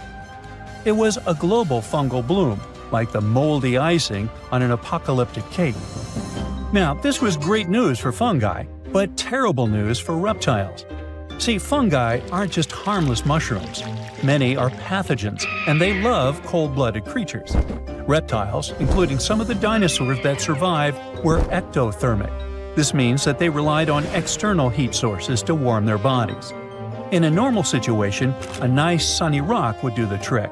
Bask in the sun, raise your internal temperature, and fight off infections. It's like an induced fever, because, unlike mammals, like me, their bodies don't do it for them. And yes, I'm a mammal too. But, there was no sun, remember? And a cold reptile is a sluggish reptile. Their metabolism slows down, which might sound like a good thing, because it means they can survive on less food and oxygen. But in this new hostile world, it was a disaster. They had less energy to move, less energy to hunt, and couldn't even digest food properly. Their bodies were colder, weaker, and easier for fungi to invade. Reptile reproduction was hit hard too. Most reptiles lay eggs, which are usually buried in the soil or left in hidden nests. But with the soil now damp, cold, and riddled with fungal spores, those eggs became easy targets. Spores penetrated the thin egg shells, destroying the embryos before they could hatch. So not only were adult reptiles struggling to fight infections, but their future generations were being wiped out in the nest. This vulnerability isn't just ancient history. We still see reptiles and amphibians struggling with fungi today. There's a type of fungi, hey, you try to pronounce this, that decimated frog populations. And reptiles in colder or poorly maintained environments have to deal with fungal skin infections. Which brings us to the protagonists of the era, mammals. At the time of the impact, mammals were tiny, scrappy creatures about the size of a rat. But they had a secret weapon, actually several. First off, mammals are warm-blooded, something scientists call endothermic. They produce their own body heat, and that alone gives them a major edge, because most fungi can't tolerate temperatures above 98.6 Fahrenheit. So, while reptiles were freezing and being turned into fungal buffets, mammals were literally too hot to handle. Their warm bodies acted like natural shields against infection. And then there's reproduction. Mammals carry their young inside their bodies. This means that their developing babies were safe and warm, insulated from the hostile external environment, instead of being exposed to the unfriendly world, protected just by a fragile shell. No eggs? No problem. Their metabolism was another secret weapon. Their fast-burning energy systems let them move more, hunt more, and eat more. And because they were small, they didn't need a lot of food. And here's the cool part. Mammals probably ate fungi. Yep, the same organisms ruining the lives of reptiles. And this fungal diet might have helped them boost their immune systems, giving them an evolutionary edge. Over generations, this resistance was passed down, which explains why fungal infections mostly give us an annoying rash, but still wreaks havoc among reptiles. Of course, not all dinos were cold-blooded. In fact, some massive creatures, like the T-Rex, were warm-blooded. But, warm-blooded or not, their size worked against them. You know, giants need giant meals, and in the post-impact world, those meals didn't exist. Being warm-blooded helps, sure, but not when you're too big to feed. Small dinosaurs, however, were a different story. Some survived, and we call them birds. Their small size meant they were lighter and needed less food, and their feathers helped with insulation. Being able to fly was also a flex, since they could reach food in higher places. Their beaks and guts were adapted for flexible diets, and bigger dinos were definitely picky eaters. Evolution did its thing, and the line between birds and dinos blurred forever. The same survival playbook worked for mammals. Small size? Check. Safe reproduction? Check. Versatile diets? Double check. While the rest of the world was on pause, mammals scurried through the underbrush, dodging disaster and waiting for the dust to settle. And then it did. The sun eventually came back. Plants started growing again. Life rebooted. But this time, the stage was different, with big reptiles mostly gone. No more towering predators, no more thundering herds of horned beasts. Mammals had room to stretch, and they did. They grew fast, but not too fast. Mammals never got dinosaur-sized, and that's not a coincidence. Large herbivores today, like elephants, have it easy since their food doesn't run away from them. But large predators are rare for a good reason. Hunting is hard. Your prey sees you coming, so you can't be a big, tall dummy running around. Besides, you need energy to chase, stamina to fight, and a metabolism to match. And you know how that worked out for dinos. Not to mention, mammal bones aren't built like dinosaur bones. The latter had hollow structures, even air sacs, to support their size. But if you stack too much weight on a mammal's bone, it'll snap. Nature has limits, and mammals have learned to work within them. So, when the light returned, reptiles were fewer and more fragile, clinging to the edges of ecosystems. Mammals, on the other hand, were everywhere. Before the asteroid, dinosaurs kept mammals small, and mammals, well, they didn't get much say about that. But now, with the giants gone, mammals could finally level up. And fungi? Well, they stuck around too. But mammals had already passed the ultimate test and came out on top. Thanks to their body heat, internal babies, flexible diets, and a little help from some deadly mushrooms, mammals inherited Earth. So yeah, no pet velociraptor. But maybe that's okay. You got a cat, right? Close enough. Actually, I think dogs are better. How do you feel about that? Let me know in the comments. Alright, check this out. Water boils faster when you add a bit of salt. Myth. It doesn't make any difference, and even if it does, it may take longer for the water to boil. But it might make your pasta taste better. Just saying. Bats are blind. Not true. The myth probably comes from the fact that they're nocturnal creatures and have extraordinary hearing abilities. They chase mostly when it's dark and rely on a thing called echolocation, but it doesn't mean they're blind. Their eyes aren't useless, they're just adjusted to low light conditions. A blue whale is so big, its tongue can weigh as much as a big elephant. True. Yep, these fellas are huge. You lose more heat through your head. Nah. The real reason why people believe it is because when it's cold, our head is the only part we're most likely to keep uncovered. If we went outside wearing just a t-shirt, we'd lose heat through our arms, not to mention legs, hips, and other parts. So, wear a hat, guys. Tongue Map says we have different parts for different tastes. Not really. There are individual taste buds that sense certain flavors more than they do with others, but it doesn't mean one area can taste sweet better than the other. Studies showed all mouth areas have taste buds sensitive to all tastes. Hey, check out this tongue map for the blue whale. Looks like she's partial to plankton. Dinosaurs were giant. Well, that's false. Movies show them as huge, scaly lizards, but nope. First off, there were many smaller dinosaur species, and some of them were as small as a turkey or a pigeon. Plus, some dinos, like T-Rex, were even covered with feathers, especially at the early stages of their lives. Oxygen is colorless. Partially true. In gas form, it has no color, but in solid or liquid form, it has a sky blue shade. Chameleons change color because they want to match their surroundings. Myth. That would probably be a very tiring thing to do. In reality, some other things like mood, temperature, or the amount of light they get affect their color. When chameleons relax and stretch cells, crystals that are inside of them are affected by the light. These animals use crystals to communicate with each other. So, for example, darker shades show that they're not in such a good mood. It's more like they kind of feel aggressive. So I think I'll back off here. Neanderthals aren't our ancestors either, even though they lived with modern humans at the same time at one point, but mostly in different areas of our planet. So they're not just a stage of human development, but a different lineage. They were also pretty creative. They used fire, made tools, ate medicinal plants, cleaned their teeth, and so many more things similar to our species. Neanderthals probably went extinct because of harsh climate changes. Turkeys can blush. That one is true. They're just like us when it comes to this. When angry, excited, or even feeling bad, the skin on their necks and heads turns red, just like my big brother. Black holes are not really holes, as the name may imply. They are very dense objects with an extremely strong gravitational pull. Flamingos are such cool animals. True. They bend their legs at the knee.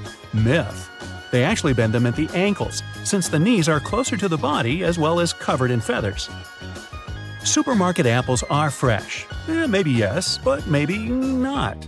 They can be up to 1 year old, since they're often picked between August and November.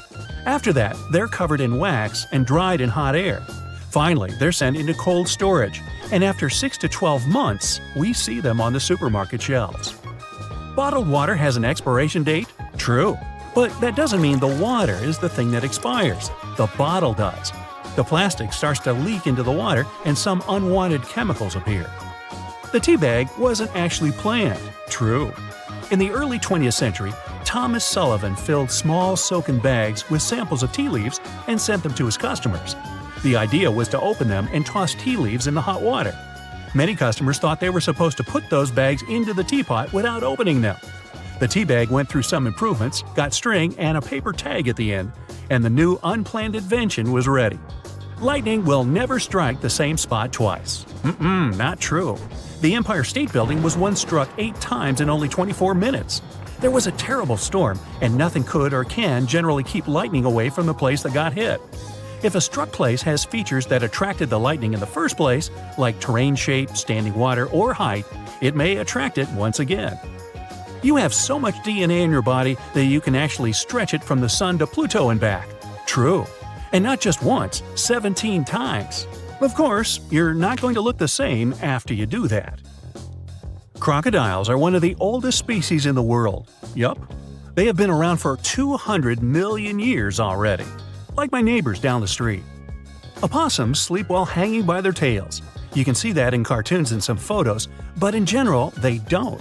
Their tails are really strong, so these animals can grip branches and hold their weight, but only for short periods. Adults are really too heavy to stay in this position for too long, so they wouldn't get much rest. Goldfish have a 3-second-long memory. Nope.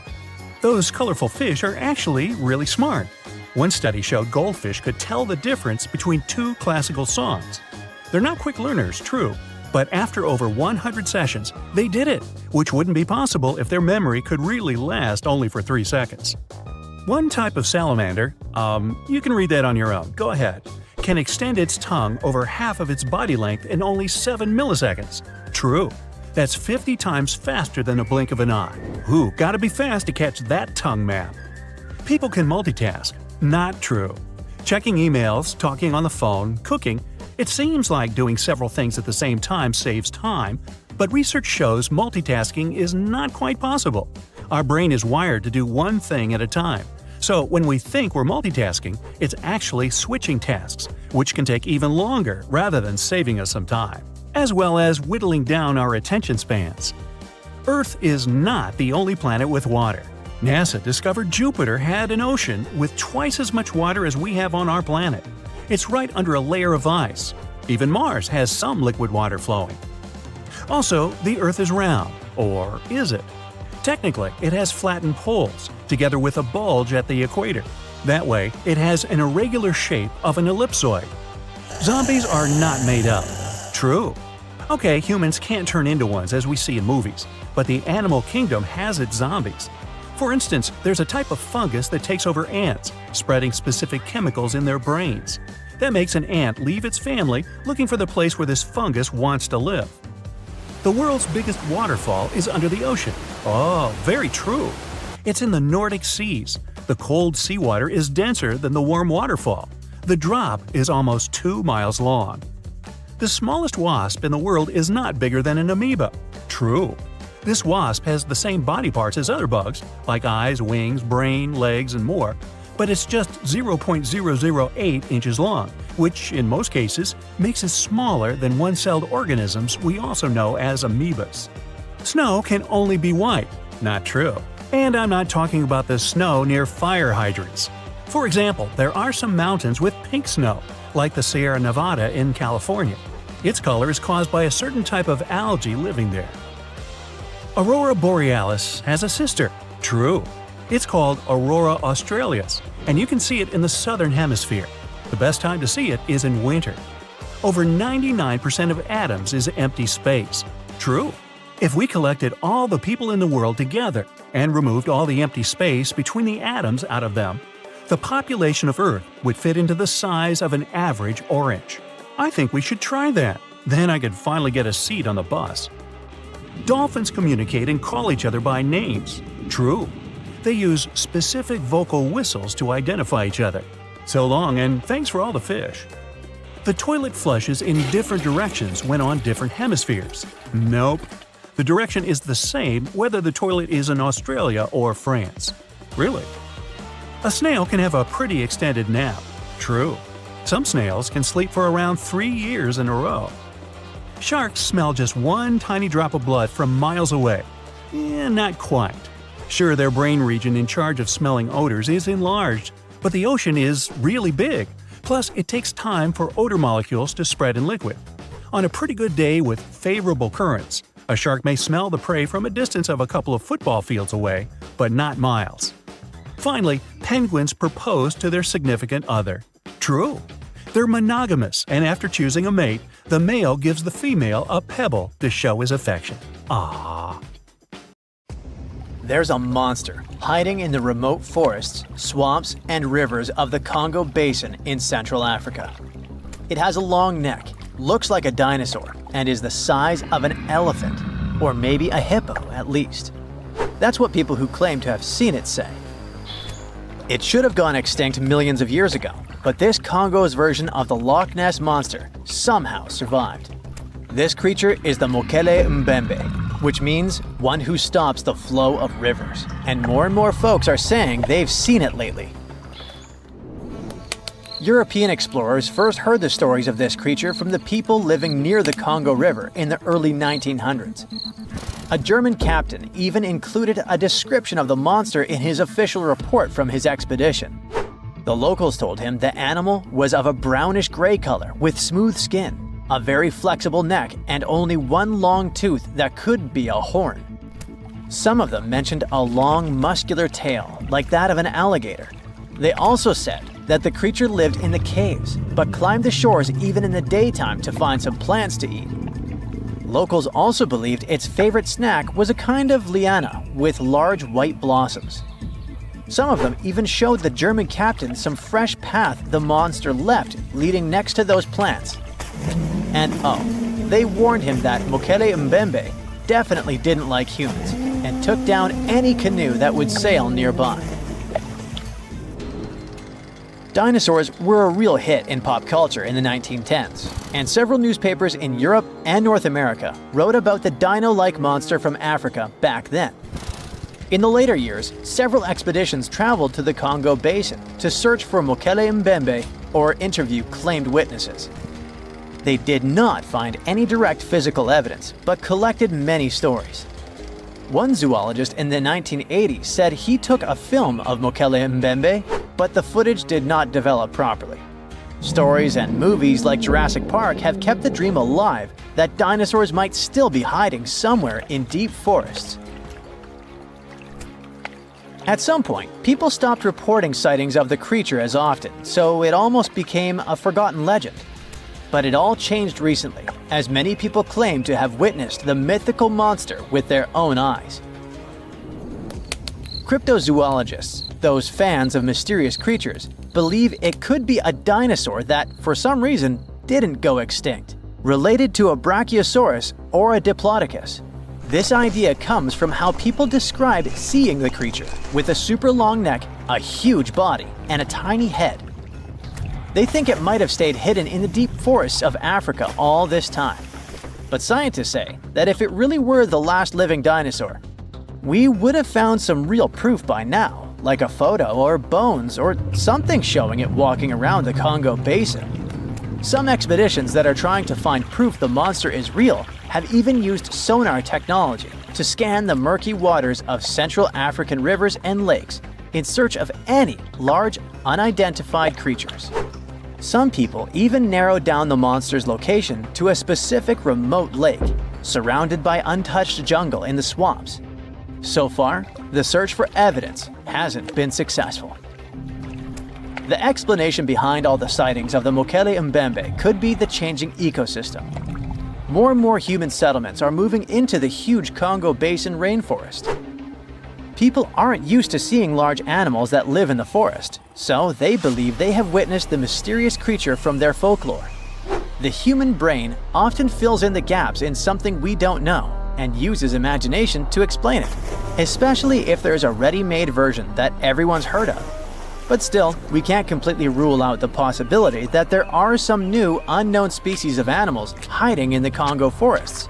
Maybe just not a missing dinosaur. Another legend, this time Mongolian, says there's a giant worm living deep in the Gobi Desert. Yep, similar to the monster you've seen in Dune.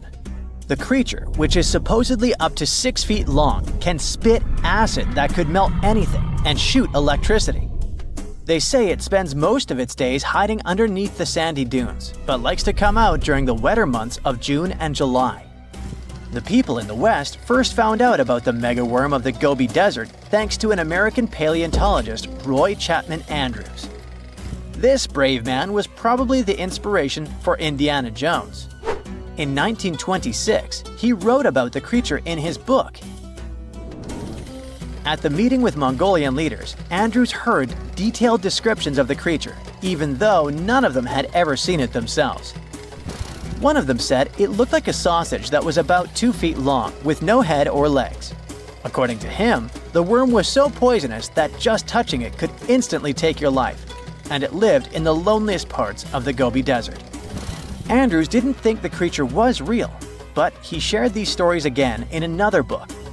And then, stories of the monster spread around the world. In some of them, it's only 1 foot long. In others, it's as large as a human. Some say it looks like a snake, and some describe it as a caterpillar. Some people claim it has wings and can fly, and others think it could be a supernatural evil being without a body. The color of the creature also remains a subject of debate. It could be white-gray, brown, or even bright red. The stories of witnesses are probably so different because the creature doesn't even exist.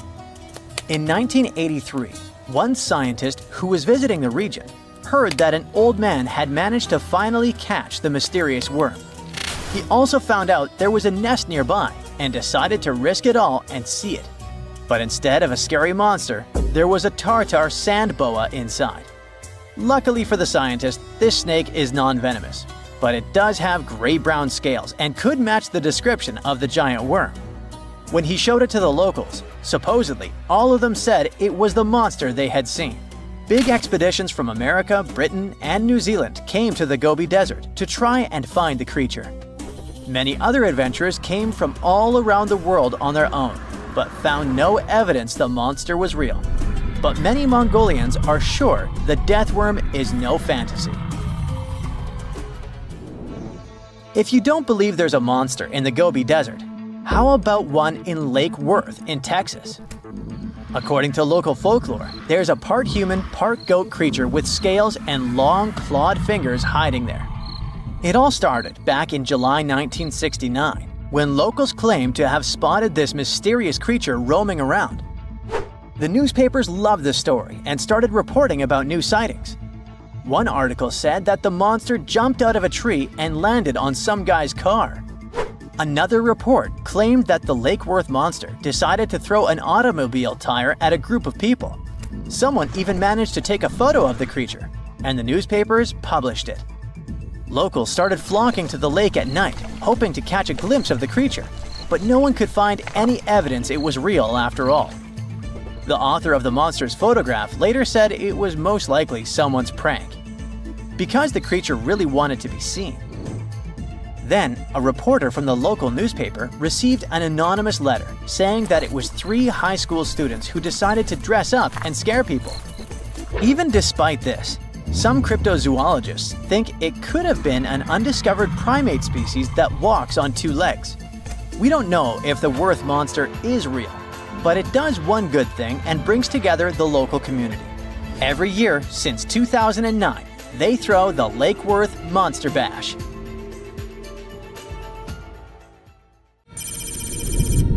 So yeah, a giant asteroid fell to Earth and destroyed all dinosaurs with a blast wave. That's what we've all heard.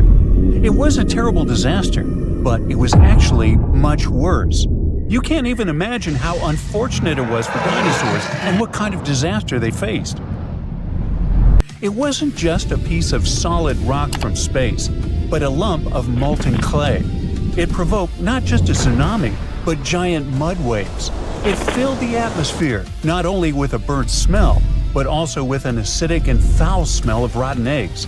It didn't just sweep everything away with a blast wave. It provoked a volcanic winter, poisoned the air, and blocked the sun. And do you know what the most unfortunate thing was? If the angle of the fall had been just a little bit different, or if it had fallen a little further away, then there might not have been any global catastrophe. That asteroid, the size of Mount Everest, fell in the coastal part of the Yucatan Peninsula. This place separates the Gulf of Mexico from the Caribbean Sea. The asteroid touched both solid rock and water and immediately triggered strong tsunamis and mega ripples. These are large sand waves that are normally about 3 feet long on average and leave a pattern similar to dunes on the seabed. Oh, by the way, they're really called subaqueous dunes. So, when the meteorite fell, it formed 52-foot-high mega ripples. Can you imagine? Giant waves of sea mud that are almost as high as a 5-story building. But how did the scientists figure it out? They used 3D seismic data and modeled the mega ripples pattern in the program. The data was based on the landscape of the bottom, which was impacted 66 million years ago. First, a powerful strike triggered a strong earthquake that liquefied the seabed layer, and then a high-grade tsunami triggered those mega ripples. That is, while giant waves on the surface flooded the land and went into open waters, large mud waves destroyed the seabed. Ancient fish, dinosaurs, and other underwater creatures didn't stand a chance. But what does this information tell us? Well, first, studying the effects of ancient tsunamis helps to reconstruct the past of our planet. Secondly, it helps us to be prepared if something like this happens in the future. Predicting a scenario like this could save countless lives in case of danger. Okay, there was a total mess in the water at the time of impact. But what was happening on land was much worse and scarier. But let's discuss the meteorite itself first and what it consisted of. The scientists analyzed the rocks at the impact site and saw traces of carbonaceous chondrites. This is the rock that makes up most of the meteorites in space. Often this rock contains water, clay, and organic compounds with carbon. It means that, in a sense, a lump of dirt the size of the highest mountain on the planet fell on Earth. And yes, carbonaceous chondrites often have an unusual smell of rotten eggs, tar, or wet hay. So it wasn't just very loud, but it also probably smelled bad. It was a fetid rocket on a planetary scale. However, at the time of the fall, not a single living creature was there to sniff it. All of them lost their lives in the first seconds of the disaster, hit by the devastating blast wave. It set a chain of events that later wiped out all the dinosaurs from the face of the Earth. The peninsula where the meteorite fell turned into a large crater in an instant. Thousands of tons of soot and ash were released into the air. A huge area was filled with thick smoke. The sky turned gray. Black clouds obscured the sun. But wait, where did the ashes come from? The crash site contained huge reserves of flammable materials. In simple words, the meteorite fell into a giant barrel of fuel which started to burn. The sky remained dark. Grass, plants, trees, and bacteria couldn't get enough sunlight. The green world began to wither. And this affected not only the impact site, but almost the entire continent. Even dinosaurs, living far away, felt the low temperatures and lack of ultraviolet light. Dinosaurs couldn't survive in such conditions. The environment was changing too fast. Then it got even worse. A firestorm was spreading in all directions from the place where the meteorite had fallen. The air inside the storm was poisonous and dangerous to inhale. And you know why? Because the meteorite fell in a coastal area and destroyed the seabed. And under that seabed, there were large reserves of sulfur. This toxic mass rose into the air, mixed with ash, soot, red-hot pieces of rock, and meteorite particles. Then the winds picked up this cloud and began to spread it across the continent. The rainforests that survived the blast waves were still in danger, as the hot toxic cloud rained down red-hot ash upon them. This caused large-scale fires. The smoke from the burning trees rose and became part of the destructive cloud. The more trees burned, the larger and thicker the poisonous ash cloud grew. What could have stopped this catastrophe? Rain clouds filled with water, right? Good point, but they didn't. When the hot ash and sulfur fumes mixed with water, they created acid rain, a downpour of poisonous, corrosive mud that wiped out all life around it. Fires, firestorm, acid rain, sun blockage – how could dinosaurs survive after that? Where could they escape? Perhaps the ocean shore? Bad idea. Yeah, the water could have protected them from the fire and ashes, but there was another problem. Do you remember mega ripples and giant tsunamis? A huge wave that hit the shore at that moment could easily wash away New York. Smaller waves rolled across the Atlantic Ocean and the North Pacific. So, if dinosaurs on land had tried to hide near the shore, they would have been swept away like specks of dust by that giant tsunami. But what about underwater dinosaurs? They were not affected by the tsunami and the fire cloud, but they were trapped. Red-hot poison particles of ash and mud fell into the ocean in huge quantities and poisoned the water. Algae and phytoplankton were destroyed.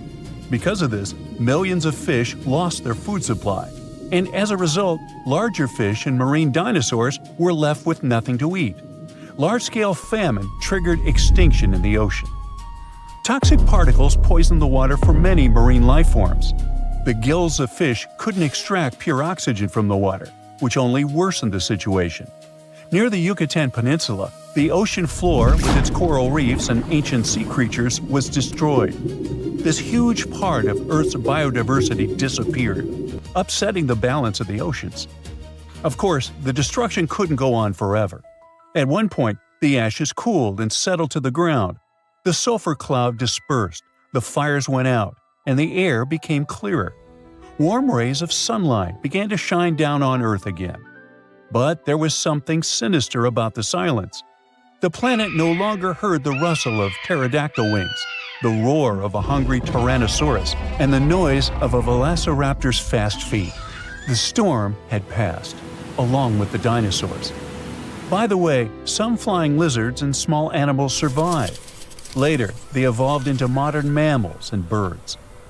It wasn't the meteorite that destroyed dinosaurs. Fires couldn't do it either. Dinosaurs disappeared because of the famine caused by the catastrophe.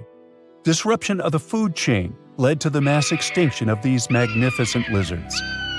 After the catastrophe, life began to blossom again. However, the emergence of large mammals was still a long way off. But now, millions of years have passed. Large elephants, rhinos, and other animals walk on Earth, along with the most unique mammal on the planet, the human. The Tyrannosaurus rex, the formidable predator, the world-known celebrity of the animal kingdom, the king of all dinos.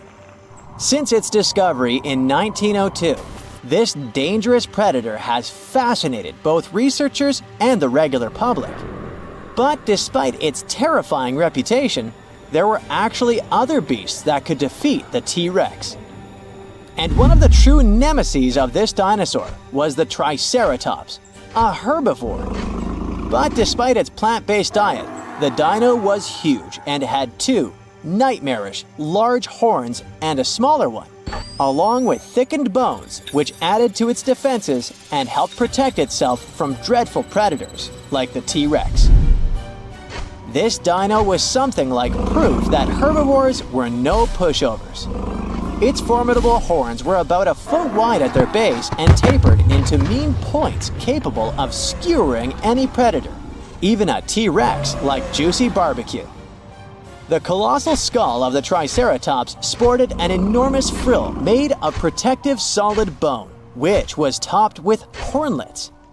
From the tip of the animal's beak to the spiked rim of the frill, the head of the Triceratops could reach a whopping 10 feet in length and weigh around a ton. This gargantuan construction, the head of the dino, was attached to the body with the help of a ball and socket joint. This allowed the dino to swivel its head around with astonishing speed, brandishing its horns to scare predators away. That's one of the reasons why a T-Rex that decided to attack a Triceratops was actually taking a big risk. The battle could easily go either way. Of course, the king of the dinosaur world could win and get its long-awaited feast, but just as likely, the hunted could become the hunter and end the T-Rex's game. Now, how about we find some more cool and lesser-known facts about those intriguing creatures, dinosaurs? For example, dinos almost certainly did not roar. Scientists think they might have cooed instead. More accurately, they probably produced sounds in ways similar to the way ostriches boom or doves coo. You see, many modern birds use a method of producing sounds called closed-mouth vocalization. Sounds are made by inflating the throat rather than passing air through the syrinx, the vocal organ of birds. In other words, the Jurassic Park movies got it all wrong. A lot of early dino reconstructions appeared under the influence of those scary noises that we associate with modern predators, like lions. So, on screen, dinosaurs have their mouths open when they produce sounds, just like lions when they roar. But real dinos wouldn't have done that, especially not before charging at their prey. They wouldn't have advertised their presence to other animals nearby, not when all they wanted was to have a meal. The Quetzalcoatlus was a member of the ancient group of flying reptiles, pterosaurs, and it was also the largest flying animal to have ever lived on Earth. The giraffe-sized creature had thin limbs, a startlingly long beak, and a staggering 40-foot wingspan. Researchers believe that these creatures could have also used their folded-up wings as legs, so they probably walked on all fours. Scientists discovered the Quetzalcoatlus about 50 years ago, but they still have a tricky time trying to piece together the details of this animal's life. For example, how did it even manage to lift its ginormous body off the ground when flying? Whatever the answer is, this creature is our first real look at the entirety of the largest animals ever to fly. One of the reasons why it's been taking so long to unearth the secrets of the Quetzalcoatlus is because this creature had hollow bones that helped it to fly, just like modern flying animals. So, when you find these potato chips-like bones preserved in super hard rock, you need to somehow remove them without destroying them, and that's a really tough task. The Tyrannosaurus rex was quite a slow runner. Its speed was likely to be just about 10 miles per hour, which is approximately as fast as the speed of an average human runner. As for T-Rex babies, according to hatchling recreations from the American Museum of Natural History, they were pretty cute. About the size of super skinny turkeys and covered with downy feathers. The largest land-based dino was the Argentinosaurus. This massive animal often reached up to 130 feet in length and 69 feet in height. Considering the average blue whale is around 70 feet long, You can easily imagine just how giant that dinosaur was. Many dinos had feathers, and I'm not only talking about avian ones. The largest feathered dinosaur we know about was the Eutyrannus huali, which translates as a beautiful feathered tyrant. It was a super predator and cousin of the T-Rex. Scientists think that the dino most likely relied on its feathers to stay warm. However surprising it may sound, some of the biggest dinosaurs were actually herbivores. Let's take the Brachiosaurus and Apatosaurus, for example. These creatures were giant, but followed a plant-based diet. Now, I'm not sure if you should try it or not, but apparently, you can tell the difference between a simple stone and a dinosaur fossil by licking it. It may not sound like the most legitimate approach, but even paleontologists sometimes find themselves doing this. The thing is, if you lick a potential fossil, it will slightly stick to your tongue. That's because fossils are way more porous than stones. When dinosaurs first saw the light of day during the Triassic period, around 230 million years ago, Earth's continents were clustered together and formed one giant supercontinent called Pangaea. Over the next 165 million years, Pangaea slowly drifted apart, and that separated many dinosaur species from one another. And still, most of the world's dinosaur fossils are found in three places: the high-altitude Badlands of China, North America, and Argentina have the largest amount of fossils, or at least easily accessible ones. In reality, most parts of the world are covered with fossils, but those located in desert-like environments are easier to find due to the lack of vegetation. Interestingly, most fossilized dino bones aren't bones anymore. The fossilization process often occurs when something gets trapped between layers of sediment or sand. For millions of years, those remnants stay there. At one point, they got surrounded by a layer of water. It replaces the original organic material with minerals. In other words, it's not the real thing anymore. It's a rock-like copy.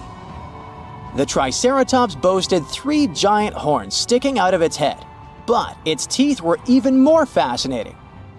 This dino had around 800 teeth, and new ones kept growing throughout its life. These teeth grew in sets of 36 to 40 tooth columns, with each column having 3 to 5 teeth, vertically stacked on one another. Some dinos had hollow bones, like today's birds. These creatures stored air in their bones, which helped them improve their breathing abilities. It made these dinosaurs lighter on their feet and allowed them to breathe much more efficiently. The Nigersaurus replaced its teeth every 2 weeks. This unique creature had rows and rows of teeth in reserve. They were hidden away in its mouth, and when a set of teeth wore out, they fell out, and the next row moved into position. Dinosaurs didn't all go extinct at the same time as soon as the asteroid crashed into Earth. Instead, the space rock likely triggered a chain reaction of events which changed the face of the planet. Of course, it didn't happen overnight, but over the next few hundred or even thousands of years. As a result, all but avian dinosaurs went extinct. The word dinosaur came from the Greek language. Deinos means terrible, and sauros means lizard. So basically, dinosaur can be translated to terrible lizard. You may object that not all dinosaurs were terrifying predators. This name might be appropriate for the T-Rex, but not, let's say, the tiny May. Rumor has it that when Sir Richard Owen, an English biologist, came up with the name for dinosaurs, he used the word terrible in a different sense. He described those ancient creatures as fearfully great, as in far larger in size than any previously discovered reptiles.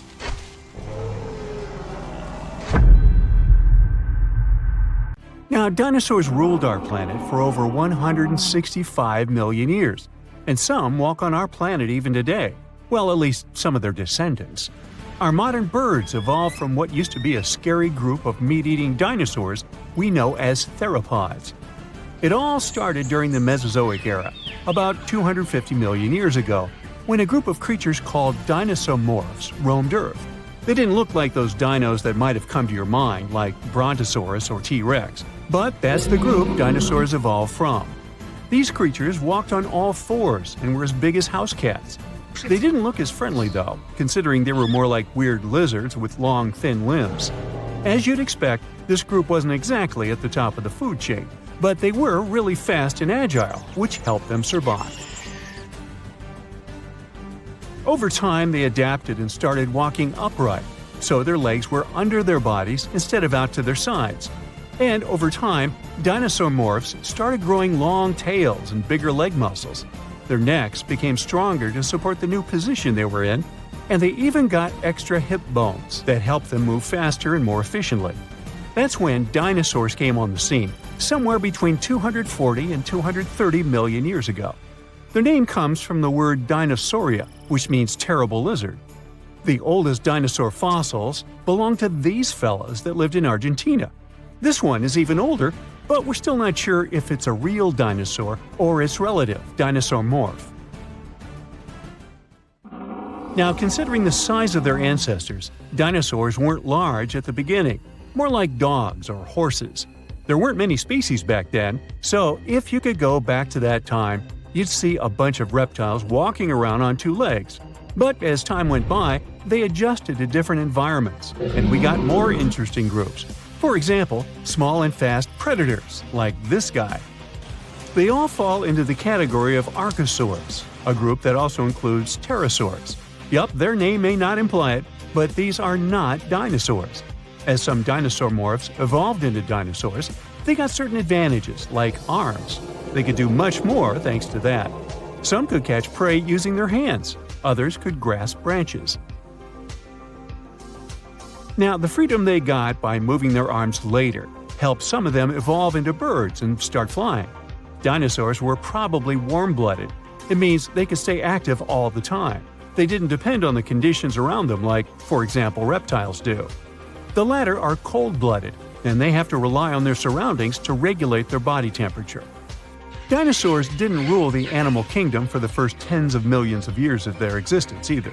Crocs were at the top of the food chain back then. Then the Jurassic period hit, and new kinds of dinosaurs showed up, like those giant plant-eating dinosaurs, for example, sauropods. You know them, dinos with long tails and necks that could eat plants at different heights, such as Brachiosaurus. Allosaurus is another famous dino from that time you will probably recognize. Spikes on the tail, bony plates on the back, good old Stegosaurus. The Jurassic period was that time when dinosaurs started to get bigger and bigger. Then the Cretaceous period came along, and finally these magnificent beasts reached the peak of their fame. That was the time when the mighty T-Rex took the throne and got to the top of the food chain. T-Rex probably lived around 28 years, but it reached adult size really fast. Now, it wasn't easy to survive back then. T-Rex falls into the category of tyrannosaurs, and scientists have found out those fellas were fierce even when they were at a pretty young age. They discovered a fossil of a teenage tyrannosaur that was 75 million years old, and it had two baby dinosaurs inside its stomach.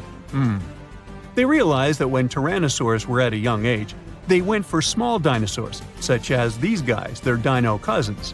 As they grew older, they started taking on bigger challenges, like those peaceful giant dinosaurs that like to hang out with their group and eat plants.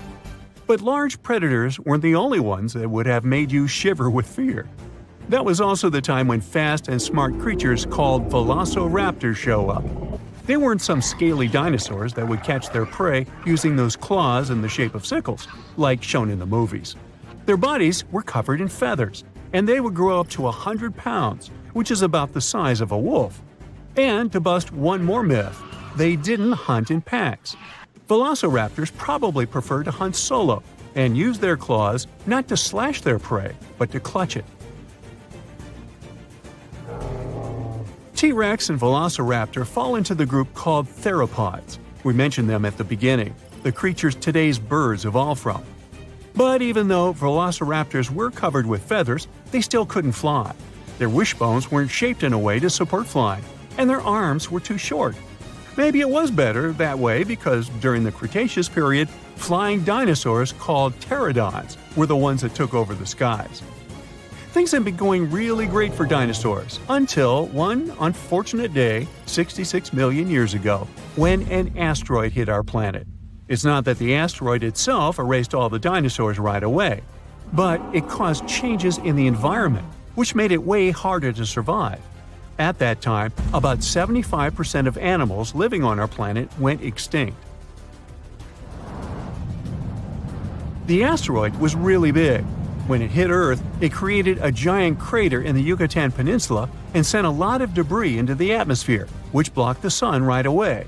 For months, dense clouds of dust blocked sunlight.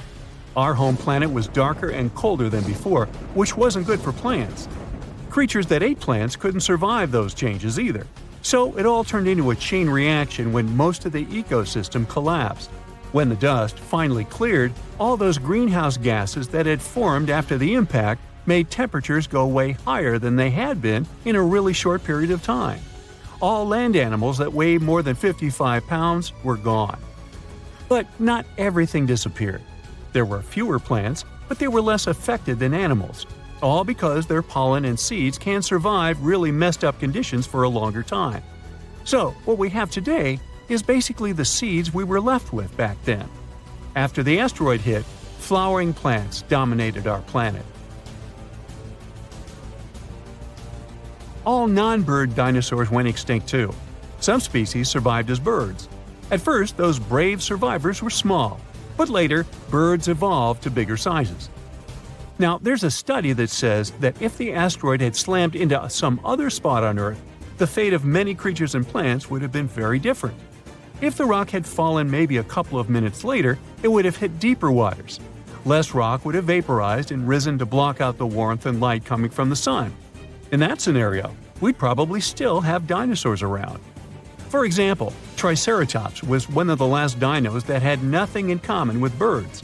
If the asteroid had missed our planet, we would see some of them still roaming around, but since evolution never rests, maybe in a little bit different form. Hey, it's possible that Jurassic World is not just a fantasy. Dinosaurs could really be walking, swimming, or flying around somewhere out there, but not on Earth.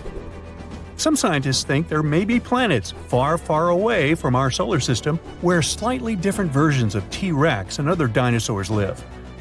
They got the idea based on the fact that our planet used to have about 30% higher oxygen levels than today. That's why complex and intelligent life forms like dinosaurs could develop in the first place. They also want to explore basic building blocks that are the reason why we have life on Earth. These building blocks are something we know as amino acids. They make proteins, sugars, and genetic material, RNA and DNA. They're consistent and mainly exist in one shape or orientation. There are two ways they can be oriented, right and left. That means they mirror each other, just like our hands. It's something we call chirality. For life to exist, proteins must have one form, which means they can be oriented right or left.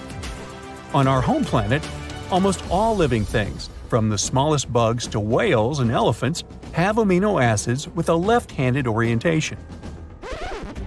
We're not exactly sure why things are set that way, but there's a theory that's because of meteorites that crash-landed on Earth 4 billion years ago.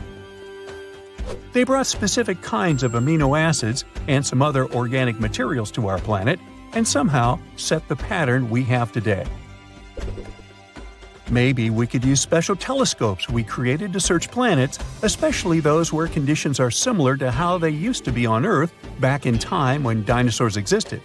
In that case, it would be better to watch them from a safe distance, because considering what they might look like, researchers say it might be a safer choice. That's a cool idea, but it's still very tricky. The history of life on our planet, especially that of dinosaurs, involved many catastrophic events and mass extinctions. There's always more room for new theories about dinosaurs. One of them says oil comes from dinosaurs. Interesting, but not true. Oil formed from the remains of sea animals and plants from millions of years ago. This was way before dinosaurs appeared. Tiny organisms ended up at the bottom of the sea. As bacteria decomposed animals and plants, they removed most of the oxygen and some other elements from them. It left behind only a sludge, which was mostly made of hydrogen and carbon. As time passed, those remains became covered with many layers of silt and sand. When the depth of the sediment increased to 10,000 feet or even more, heat and pressure turned the remains into natural gas and crude oil. It's possible that dinosaurs lived or fell in the sea and later became petroleum in the same manner. But no one has ever found crude oil containing their skeletons. So this is just an unproven theory. Then there's the feathered dinosaur theory, which, unlike the previous one, seems to have more foothold in reality. Back in 2010, researchers found evidence that 100 million years ago, there had been a dino species with ginger feathers. Another group of scientists claimed there had been a different species from 150 million years ago. Those dinos had freckles and reddish-brown feathers on the tops of their heads. The color patterns probably had their purpose. Maybe it was a way to communicate with other representatives of their species or to attract mates. But years later, scientists studied the Microraptor, also called a feathered dinosaur. They realized it had probably been more like a bird than a dinosaur. The key point is how birds replace their feathers. Birds that fly have to replace their feathers in a specific order, otherwise they won't be able to fly very well. And the Microraptor's fossils showed that this creature had changed its feathers in a similar pattern. So they're not really sure which category this animal falls into. Dinosaurs that had feathers shed a lot of their skin piece by piece, like dandruff. Hey Bob, looking a little flaky there. Need a new shampoo? Yeah, they didn't shed their skins like lizards do, as if they take off an old suit. When we talk about dinosaurs, we usually don't picture them as social creatures, more like isolated ones similar to lizards. But some researchers discovered an 80-million-year-old collection of clutches in the Gobi Desert. It means there were colonies of dinosaurs that protected their nests and guarded their young, similar to birds. Crocodiles are known for doing that too. Pterosaurs were flying dinosaurs, and pelycosaurs were fin-backed ones. Some studies have shown that these two species used their exaggerated head crests and sails or fins to get to their potential partners. There are many theories about their crests and what they were needed for, though. Some experts believe that was how dinosaurs regulated their temperature. Others think they needed a crest to steer through the air. It's hard to say anything for sure since their fossils are rare and they don't have living descendants. But the most likely option is that the crest had the same purpose as a peacock's tail and was used for selecting mates. The bigger the crest, the more chances a pterosaur had to get a partner. You know theropods, those scary meat-eating predators that are shown in most dinosaur movies? Well, they might have enjoyed eating plants way more than tearing flesh. Not all of them, but it's possible that many of them weren't as fierce as we might think. Those big scary ones, like T-Rex, could be exceptions rather than the rule. The thing is, movies show these creatures to be way faster than they probably were in reality. They could probably run just a little bit more quickly than the average human runner. Scientists study the diet of coelurosaurs. Those seem to be the closest relative to birds. It was hard to figure it out because some of the dinos from this group had peg-like teeth, or in some cases, no teeth at all. To understand what they ate, researchers had to look for direct evidence and check if there was anything in their stomachs. And after they discovered certain things, including a beak with no teeth, they realized these fellas had followed a vegetarian diet most of the time. Even some famous ones, such as velociraptors, could be just innocent plant eaters and not terrifying beasts from Jurassic Park and our childhood nightmares. Over 10 years ago, scientists found fossils of a small dinosaur. It was a creature as big as a parrot with long legs. It came from a family with some of the most famous predators we know about, such as T-Rex and Velociraptor. Most dinosaurs that lived on land had 5 fingers, but later some of them ended up with fewer fingers. This new one they discovered was special because instead of having 3 fingers, which was more common for its family, it had just 1 finger with a sharp curved nail at the end of each front limb. This creature probably used this 1 finger to dig into insects' nests to feast. Even though we know all about the asteroid that wiped out dinosaurs, some have other theories.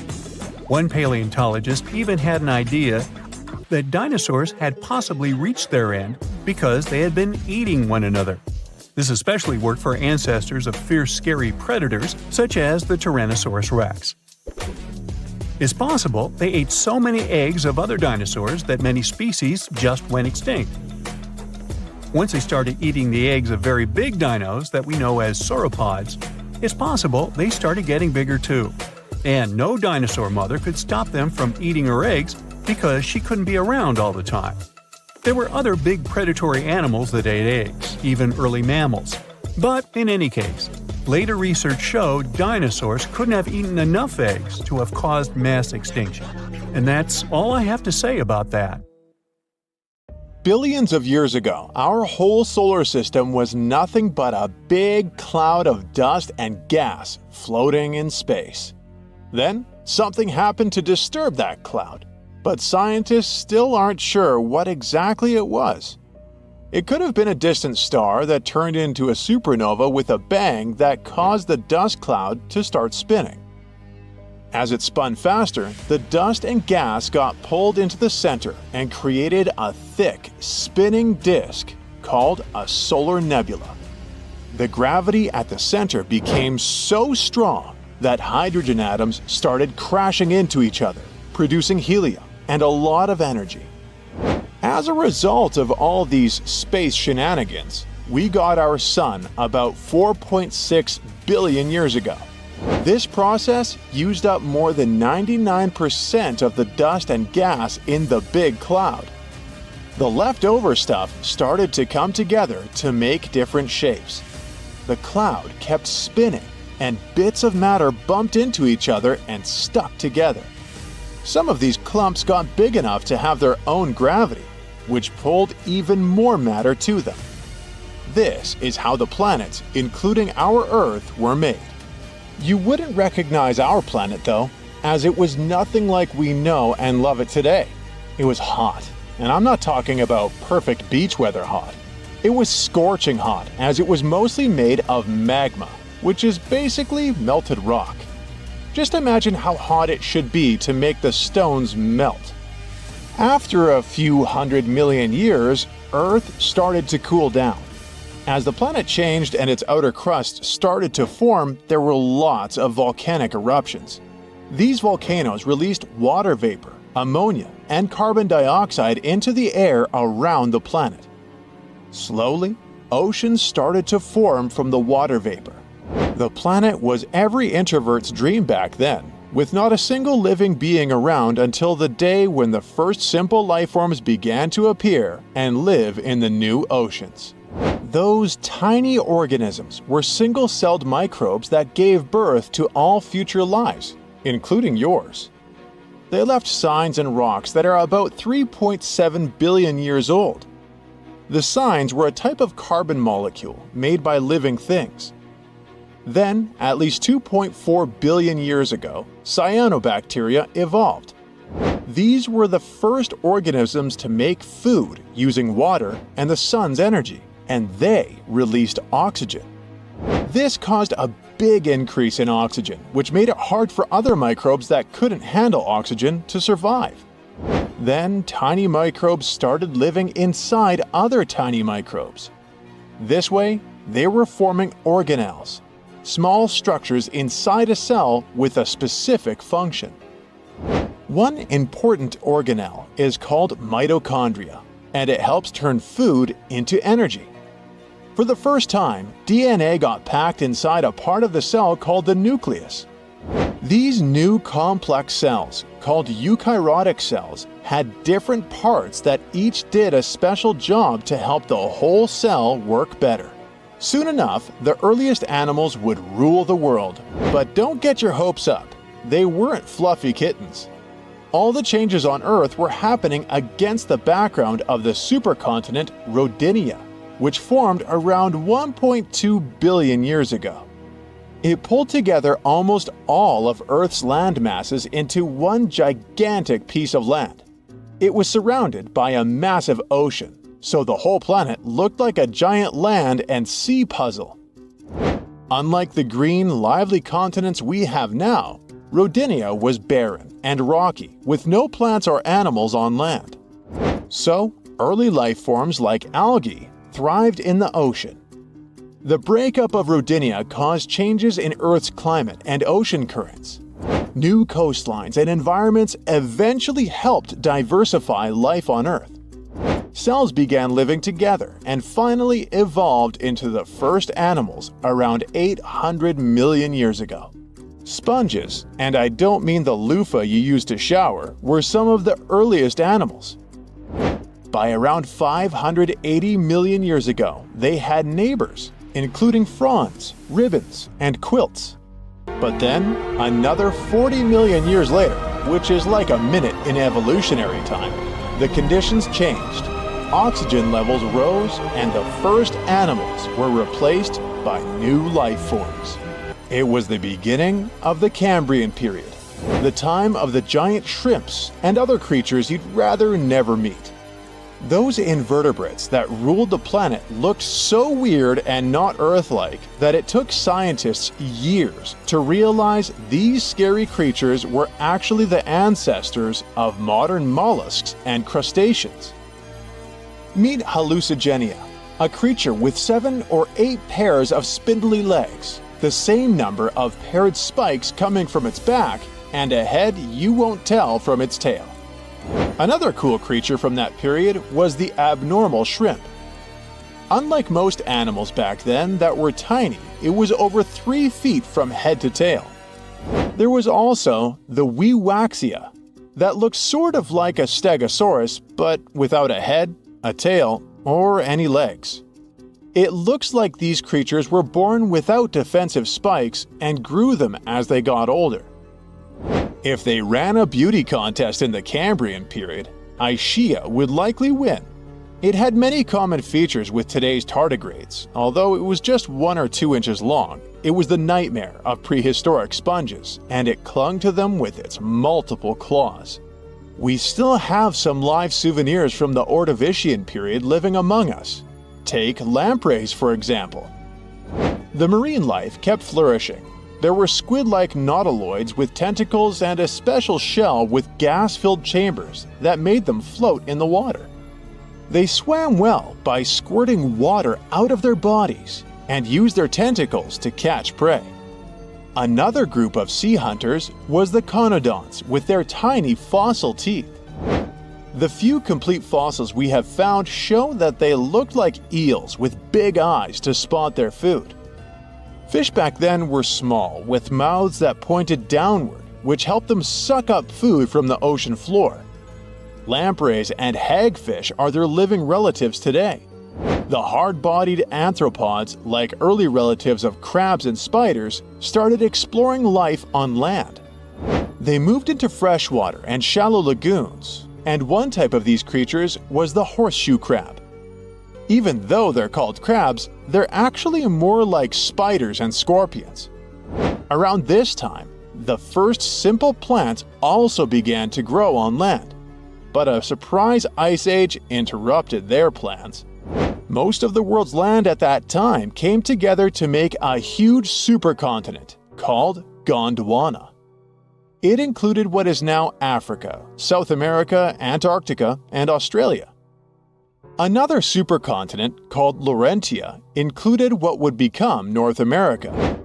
Gondwana drifted south until it settled at the North Pole. Huge glaciers started forming over what is now Africa. This led to a 20 million year ice age and a huge extinction. At least half of all marine species were wiped out around 443 million years ago. The landscape wasn't looking too cozy, but have no worries, the first plants were about to hit the land. As temperatures rose and sea levels climbed again, the oceans began to recover during the Silurian period. Huge reef systems grew in the warm, clear tropical seas. You can still see remnants of these ancient reefs today. They are limestone rocks. The oceans were full of tiny creatures called plankton. At the top of the food chain were these terrifying sea scorpions. Some of these sea scorpions grew to over 6 feet long, and they were the largest arthropods ever. They looked like giant scorpions with huge, compound eyes to spot their prey, the primitive fish. They caught it with their strong, claw-like pinchers. Speaking of fish, they were starting to change and found new ways to eat, not just by sucking up food from the ocean floor. A group of spiny sharks developed jaws which made their mouths more dangerous. Even though these jawed fish weren't very big during this time, they were becoming better hunters and would later become top predators. On land, the first tiny, creepy crawlies began to show up. They were primitive centipedes and early ancestors of spiders. The first plants on land didn't have leaves, but they could stand up straight, thanks to their stiff stems. They also had special tubes inside them to move water and nutrients around, just like how our veins move blood. Mosses and other small plants soon followed and helped create a better environment for animals to start living on land too. The climate was nice and warm. The supercontinent Gondwana was still near the South Pole, but the big ice sheets from before melted away. Plants continued to grow and change during the Devonian period, but you'd probably be more impressed by a millipede as long as a car. If you visited the Earth back then, you'd wander in the first big forests made up of lycophytes, horsetails, and ferns. By the end of this period, the first successful trees appeared. They could grow really tall, up to 98 feet, about half as tall as the Leaning Tower of Pisa, and had thick trunks about 3 feet wide. They didn't have real leaves but had fern-like parts growing right on their branches and used spores to reproduce. The insects of that time were pretty wild. One of them was a huge dragonfly with wings as wide as a big pizza. This giant dragonfly lived in open places where it had room to fly, and its big eyes helped it spot its food, smaller bugs. It used its spiky legs to grab the insects it wanted to eat. Another monster from that time had wings about 22 inches wide and a mouth that looked like a beak. On the ground, the biggest bug ever known on Earth was wandering wild and free. It was a millipede as long as a car that likely ate fruits and seeds. The insect grew into such giants thanks to the extra oxygen in the air, up to 35% instead of the usual 21%. They could easily breathe even when they were huge, and there were no big birds to eat them, so they could grow really big and explore land and sky with nothing to worry about. But not for long. Fish started changing into the first animals that could live on land.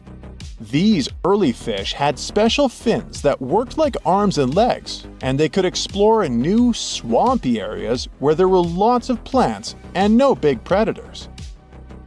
One of the oldest animals that show this change mostly lived in shallow water, where it walked on the bottom.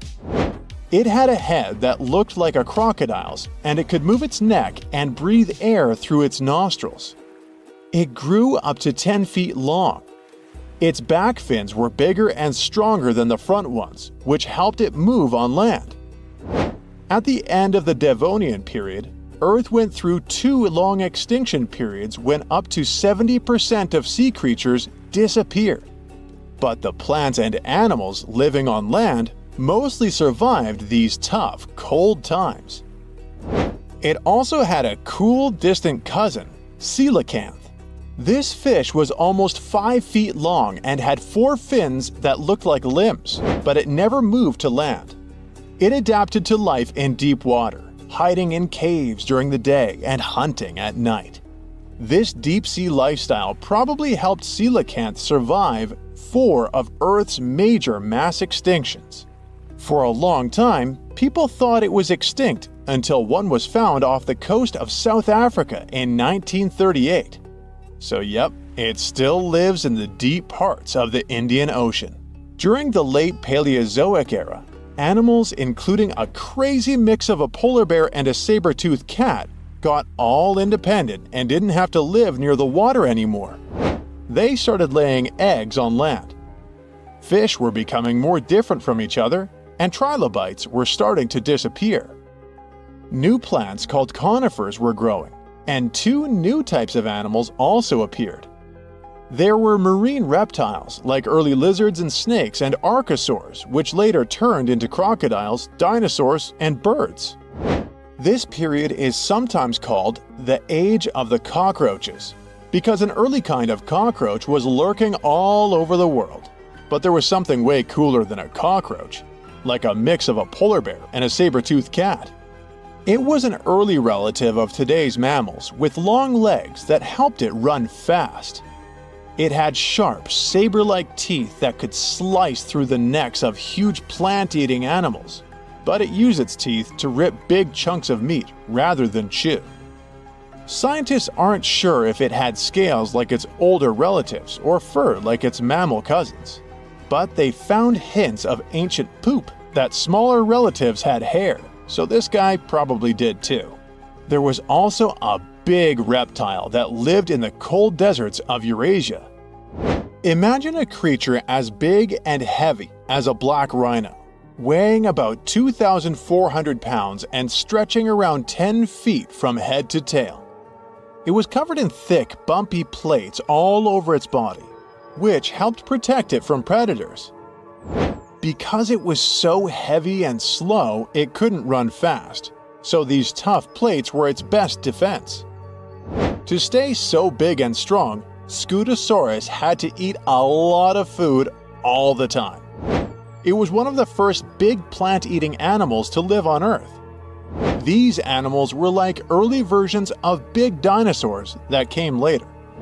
Even though Scutosaurus looked a lot like those dinosaurs, it was not closely related to them, kind of like how we're not closely related to whales and dolphins. The closest living relative to Scutosaurus is the tortoise, another slow-moving armored reptile. When you look at this guy, Dimetrodon, the first thing you notice is the big sail on its back that could remind you of some dinosaurs, but it was actually more closely related to us. It was a proto-mammal and had some unique features, especially in its skull. It had a small hole behind its eyes where jaw muscles attached, which is something dinosaurs didn't have. Dimetrodon also had different types of teeth for different uses, unlike dinosaurs that had rows of the same kind of teeth. The sail on its back was probably used to show off and attract mates, or scare away rivals. The last period of the Paleozoic, called the Permian, ended with the largest mass extinction on Earth ever. It wiped out more than 90% of all the species on the planet. The 2 big landmasses named Euramerica and Gondwana joined together to form one huge supercontinent called Pangaea. Around Pangaea was a giant ocean. Because Pangaea was so big, the middle of it was probably very dry, since rain clouds couldn't travel far enough to bring water to the interior. This made Pangaea's center a very dry place. The Permian extinction left room for new creatures to thrive. One of them was this guy, looking like a real-life Nessie from Scotland. It was a 20-foot-long reptile with a super long neck, even longer than its body and tail combined. And nope, it wasn't a dino yet, but a protosaurus that lived during the Middle Triassic period, which was just before the time of the first dinosaurs. Scientists used to think it was too heavy on top to walk on land because of its long neck, but newer studies show that most of its weight was centered around its body, so it could walk just fine. Between 240 million and 230 million years ago, a new successful group of animals started to rule the world. They managed to evolve from mostly dog and horse-sized creatures into the biggest monsters that ever existed on Earth. Scientists say they managed to do it thanks to some massive volcanic events. But it's a topic for another video. Life during and after the dinosaurs. Antarctica, a snowy world of about -46 degrees Fahrenheit, covered in ice for millions of years. But it wasn't always this way. Scientists just found something buried deep beneath the seafloor that shouldn't exist. Tiny golden droplets of amber.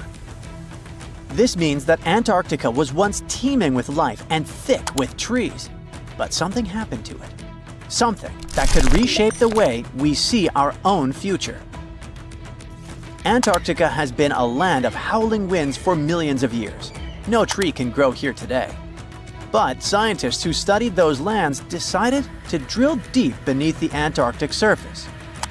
They went thousands of feet below the ice, pulling up ancient layers of sediment.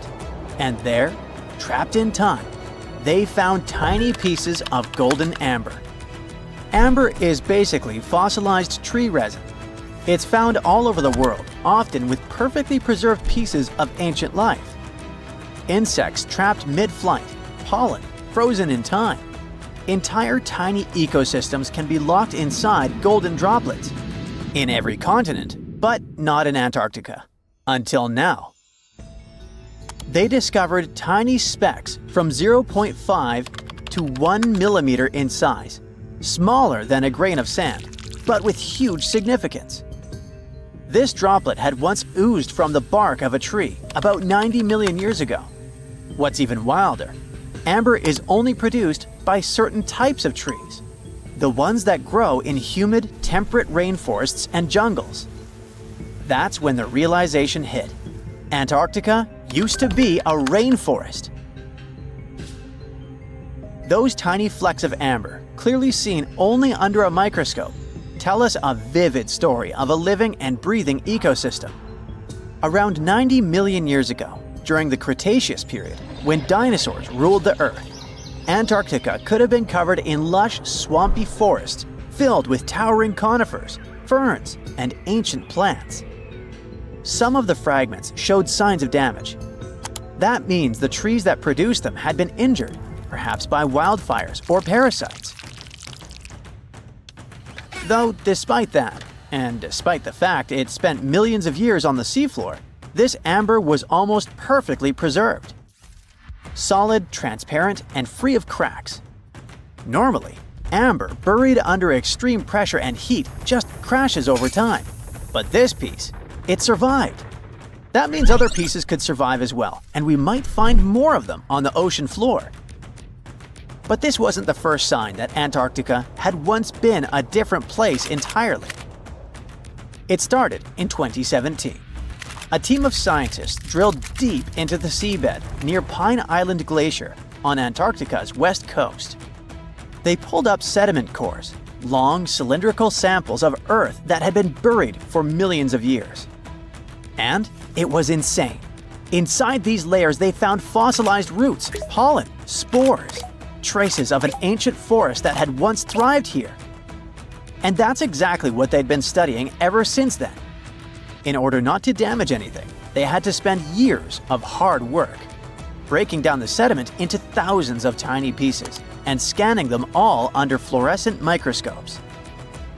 The same team also found another piece of the puzzle back in 2020. They found more sedimentary samples from the ocean floor that pointed to a land of dense trees, rivers, and wetlands. A world that looked more like the Pacific Northwest or New Zealand. But why was Antarctica so warm back then?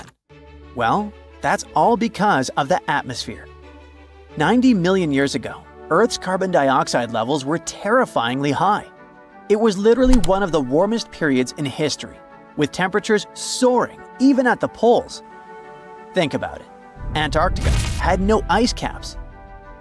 Instead, it could have had buzzing insects and maybe even dinosaurs wandering through its forests.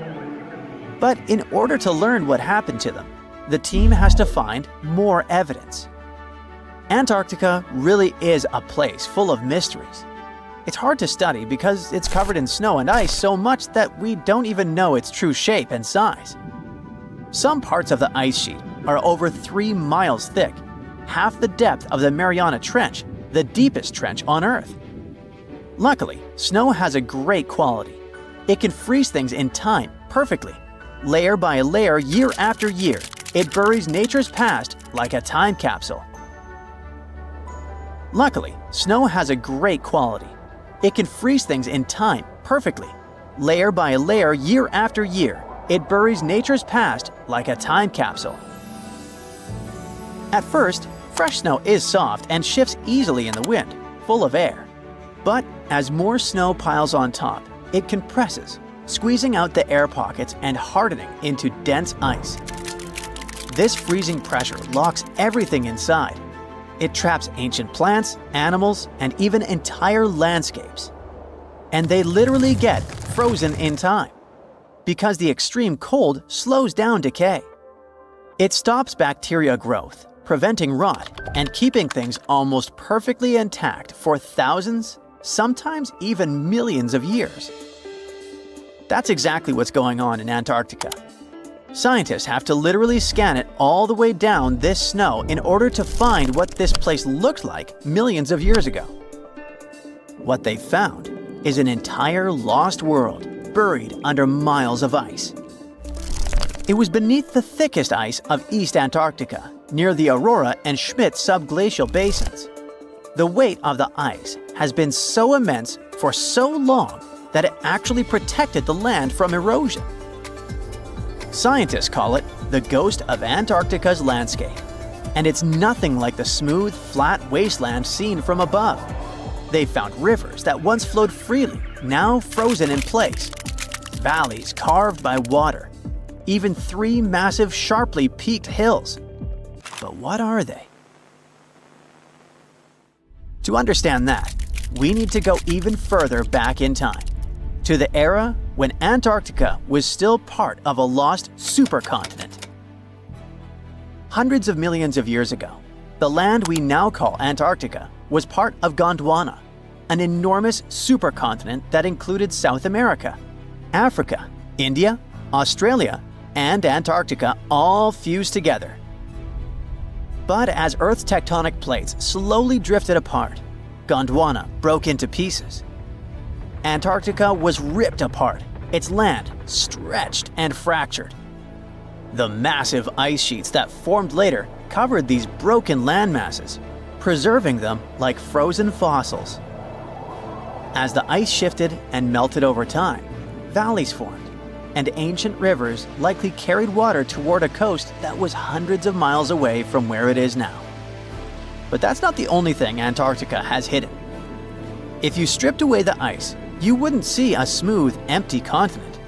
You'd see a super dramatic landscape, towering mountains, deep valleys, even fiery volcanoes. In West Antarctica, at least 138 volcanoes are buried under the ice. One of them, Mount Erebus, is still active. And inside, it has warm volcanic caves where you could walk in a t-shirt. Oh, and if it wasn't weird enough, Erebus is also spewing out gold. Yep, the actual tiny specks of gold from deep within the Earth. Scientists believe this happens because magma, the superheated semi-molten rock beneath the Earth's surface, carries liquid gold with it as it rises. Every single day, Erebus releases about 0.2 pounds of it. That's worth around $6,000 per day. In a year, that adds up to 64 pounds, or more than $2 million, floating into the sky. Unfortunately, before we grab shovels, we gotta remember that those are just microscopic particles. They're often smaller than 60 micrometers, thinner than a human hair. Not even mentioning that they're scattered around up to 620 miles away from the volcano itself. Finding them is nearly impossible. But that just shows that even in such a harsh place that looks just like a white desert, there are still many fascinating mysteries to discover. For example, somehow, life still clings there. In 2017, scientists drilled deep beneath the ice of the Ross Ice Shelf looking for water. But they found something fantastic instead. A river hidden beneath 1,640 feet of ice, running through the dark. And inside it, hundreds of tiny shrimp-like creatures. They swarmed around the camera, blocking the lens, welcoming the scientists. In deep caves beneath the ice, DNA evidence has also shown traces of moss, algae, and possibly even unknown tiny animals. So, turns out, even in one of the harshest places on Earth, life finds a way. And who knows what else we'll discover in the South Pole?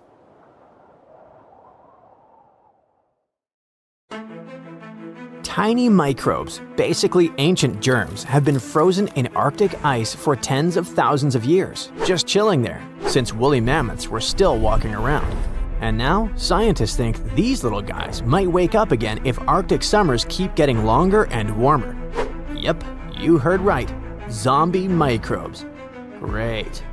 These microbes have been stuck in permafrost, which is soil and ice that stays frozen solid year-round. The top layer melts a bit in the summer, but the really old stuff, those Ice Age microbes, are buried way deeper.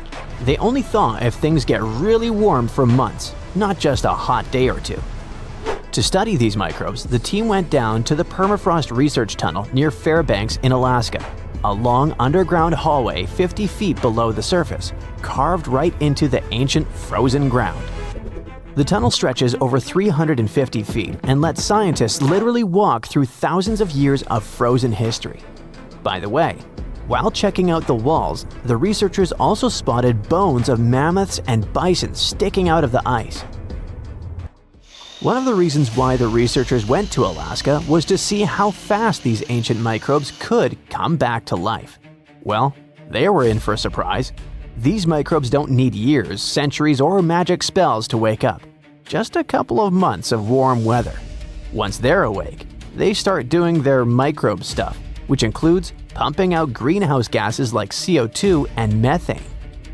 And that's bad news, because those gases warm the planet even more.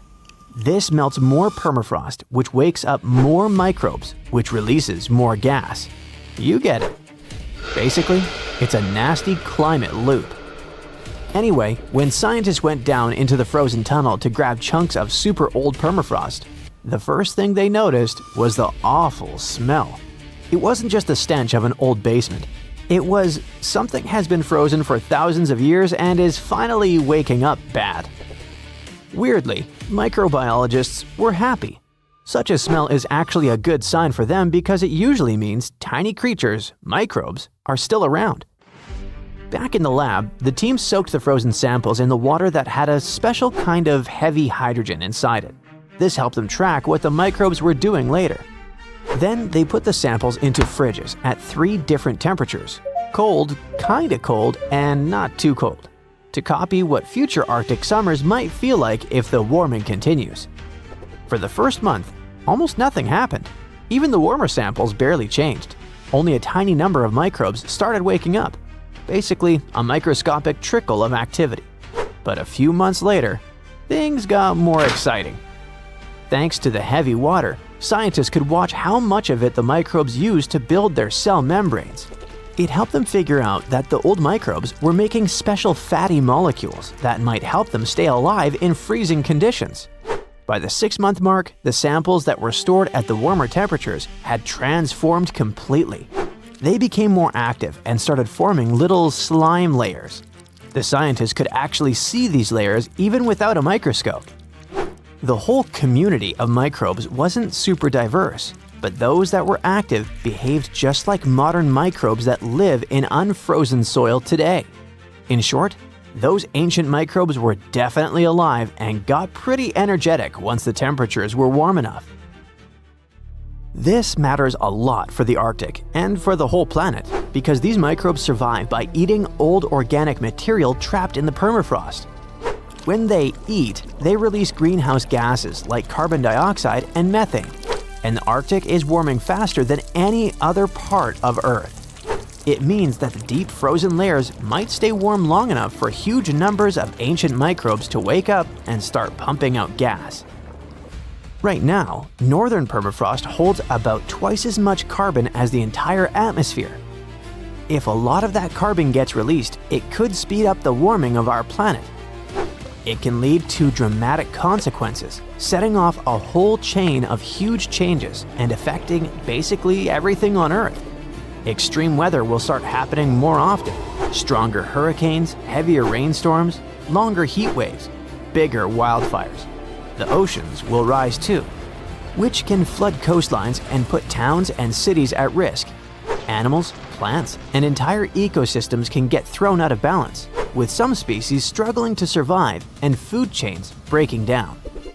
People all over the world will have to deal with crop failures, water shortages, and damaged homes or infrastructure. Let's get back to our zombie microbes. The thing is, the study only looked at them in one place in Alaska, but there's a massive amount of permafrost all over the world, in Alaska, Canada, Siberia, and many other places. And microbes in different regions might behave differently as things warm up. Scientists still have tons of work to do to figure out what's coming next. I bet you're questioning yourself. Could ancient viruses infect us? Well, most of the ancient microbes frozen in permafrost are totally harmless.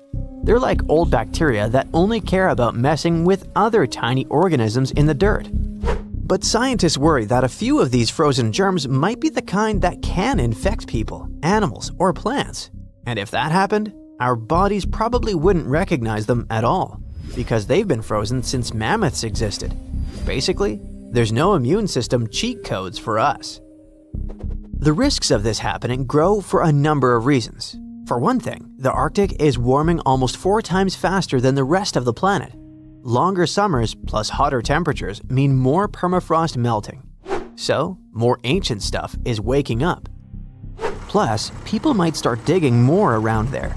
Companies will mine more, drill for oil, and ships can travel new routes.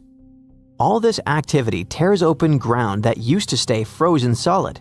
This increases the chance that someone or something comes across some ancient germ that just woke up. What would actually happen then? We might run into different zoonotic diseases, basically germs that jump from animals to humans. This already happened once. Thawed reindeer carcasses released anthrax, a rare and serious illness which then infected people and animals. Luckily, we do know how to treat anthrax. But what if something even older wakes up?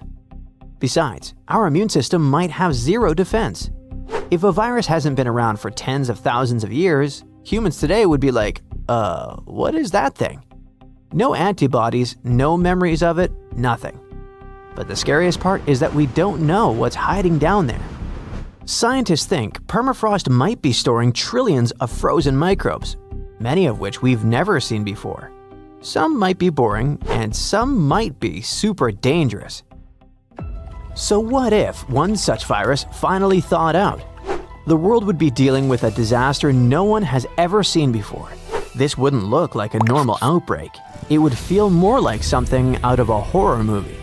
First, the virus would be totally new and our immune systems definitely wouldn't recognize it. That means the virus would spread crazy fast, jumping from person to person. No one would know what to expect. It could cause weird illnesses, sudden fevers, or even something way more dangerous. Stuff as scary as the diseases people faced in old times. Scientists digging in permafrost already look for traces of those ancient diseases, so it's not impossible. Once it escapes, the virus wouldn't stay local for long. With people traveling everywhere and companies rushing into the warming Arctic for mining and shipping, the infection could go from one small Arctic village to major cities all over the world within days. Hospitals would fill up instantly and doctors and nurses would run out of supplies. Businesses would shut down. Food supplies could crash if the virus hit farm animals or crops. Shipping and travel could freeze completely. Fear and panic would spread around the globe almost as fast as the virus itself. There'd be no vaccine and no cure, because no one has ever seen this virus before. Scientists would have to start from zero. In short, a zombie virus outbreak would be totally unpredictable, and the modern world is certainly not ready for it. So check out this creature. What do you think this thing is? Is it a plant, an animal, or maybe even some kind of wild fungus? At first glance, this fossil could pass for any of those ancient life forms. And honestly, scientists have been scratching their heads over it for over 150 years.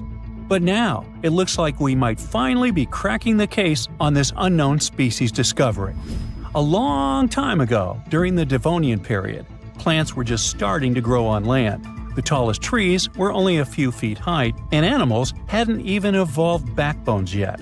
Back then, massive natural towers up to 26 feet tall and 3 feet wide, looking like branchless cylindrical tree trunks, were rising from the ground. Hey, what a contrast with trees back then. When scientists first discovered fossils of those towering organisms, they were totally confused, as these strange prehistoric creatures didn't look like anything they'd seen before. Some thought they were weird cone-bearing trees. Others guessed they might be underwater plants like giant seaweed or lichens, which are partnerships between fungi and algae. The mysterious objects received a name, Prototaxites. When scientists studied them up close, their internal structure reminded them of a bunch of different things. They couldn't believe a 20-foot-tall fungus or algae could be real, but that's what the fossils showed. Then most scientists decided that Prototaxites were giant fungi. But still, something didn't feel right about it. In 2007, they decided to finally get the Prototaxites mystery explained and ran a chemical test on the fossils. So they looked at the types of carbon inside them and compared them to regular plants from the same time. If Prototaxites were plants, the carbon ratios would match, but they didn't. That means Prototaxites weren't plants, and they receive carbon in a different way, not by photosynthesis, but probably more like fungi do. But then again, they look nothing like the mushrooms we know and love today. Prototaxites were giant, likely the largest living things on land at their time. And even if these strange prehistoric creatures were some fungi of their sort, then it's weird they don't have any living relatives today that would resemble them. So, if we put all this together, it looks like Prototaxites are an entirely different and previously unknown life form that didn't leave any offspring. Now, Prototaxites aren't the only unclassified organisms on Earth. About 600 million years ago, there were no fish, no sharks, no crabs. Just simple life forms like algae and bacteria drifting through calm, shallow seas. But some seriously strange creatures, completely unlike anything we see today, lived among them. They looked like underwater ferns, stood perfectly still, and absorbed nutrients straight from the water. These bizarre life forms were rangeomorphs. They ruled the oceans that were thick with nutrients back then. So rangeomorphs didn't need mouths, eyes, or muscles to survive and just soaked up whatever they needed. Some of them were as small as a finger, and others grew as tall as 6.5 feet. But as Earth entered the Cambrian period, the oceans became much more competitive. Fast-swimming creatures with limbs, eyes, and jaws showed up and ate the same food faster, and maybe even ate the rangeomorphs themselves. The chemistry of the oceans also started to shift, and the nutrient-rich waters became more like today's oceans, where food floats around in particles that active animals scoop up. So the rangeomorphs vanished forever, but scientists still find their fossils all over the world, preserved in ancient rock. They had an incredible fractal design, a pattern that repeated itself at every level, from the smallest branches to the full body. Using fossil clues, researchers built 3D computer models of what rangeomorphs looked like. They found out that these strange prehistoric creatures filled their space in a nearly perfect way. They were like optimized living sponges. But scientists still can't agree on where exactly rangeomorphs fit on the tree of life. At first, they argued over whether they were plants, animals, fungi, or something completely different. Now, most agree they were primitive animals, though they were so different that they might deserve their own unique branch, what scientists call a clade. And then there was Dickinsonia, another prehistoric creature that was so strange that scientists couldn't even agree on what it was for nearly 100 years. Some thought it was a giant single-celled amoeba. Others thought it was a type of lichen, or maybe a failed evolutionary experiment. This bizarre life form lived about 558 million years ago, long before dinosaurs, sharks, or even insects showed up. After many years of studies, Australian researchers finally got proof that Dickinsonia was an animal, and possibly the oldest one scientists have ever found. They solved the mystery thanks to really well-preserved fossil fat molecules stuck in the rock near the White Sea. These molecules were a type of cholesterol, the kind of fat found in animal cells. If cholesterol is present, it almost certainly came from an animal, sort of like animal DNA. Dickinsonia lived millions of years earlier than scientists had previously thought, and didn't look anything like modern animals. It had no head, no mouth, no arms, no legs, and definitely no organs.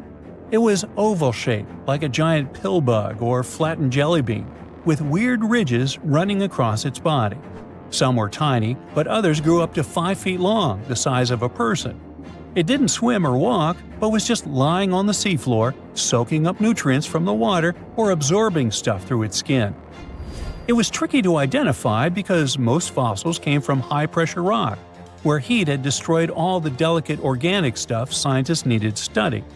To get to the good fossils, researchers had to rappel down 300-foot cliffs, dig out huge blocks of sandstone, throw them down, wash them, and then repeat the process. And inside one of those sandstone slabs was the fossil that changed everything. That helped finally confirm that Dickinsonia was an animal, which proves that complex animal life existed before the Cambrian diversification, where tons of new animals with bones, eyes, and limbs suddenly appeared. Scientists think the spot where they found these fossils might hold more clues about ancient life. For a long time, scientists had no clue what other group of ancient life forms, slime molds, were. These weird jelly-like blobs that pulse and ooze on rotten logs and forest floors aren't fungi like mushrooms, though people thought they were for years. It turns out they're more like amoebas, squishy, single-celled organisms that can move around. There are over 900 species of slime molds all over the world. You'll find them in soil, leaf litter, and especially on decaying wood. Scientists found them trapped in amber from 100 million years ago, and it looks just like modern slime molds. Scientists still know very little about how slime molds interact with other species, what role they play in ecosystems, or how they think without a brain, nerves, or a control center. But somehow, they can make decisions and adapt to their surroundings. It makes them a lot like social insects, like ants or bees, where no single bug is in charge, but the colony still works together as a smart group. Even without brains, scientists have trained slime molds to solve mazes just by responding to chemicals and learning from their environment. One way these organisms learn is through a process called habituation. It's sort of like how you get used to cold water after jumping in a lake, or stop noticing an annoying buzzing noise after a few minutes. That's your brain helping you tune out something harmless. Some slime molds can do this too. If they get in nasty conditions, like salty, dry, acidic environments or chemicals, they'll avoid them at first. But if there's food on the other side, they'll eventually get used to it and push their way through. And if you let slime mold go dormant and wake up a year later, it still remembers how to deal with salt. They even seem to be able to decide where to go based on where they found food in the past. With more and more unknown species discoveries, scientists can paint a better picture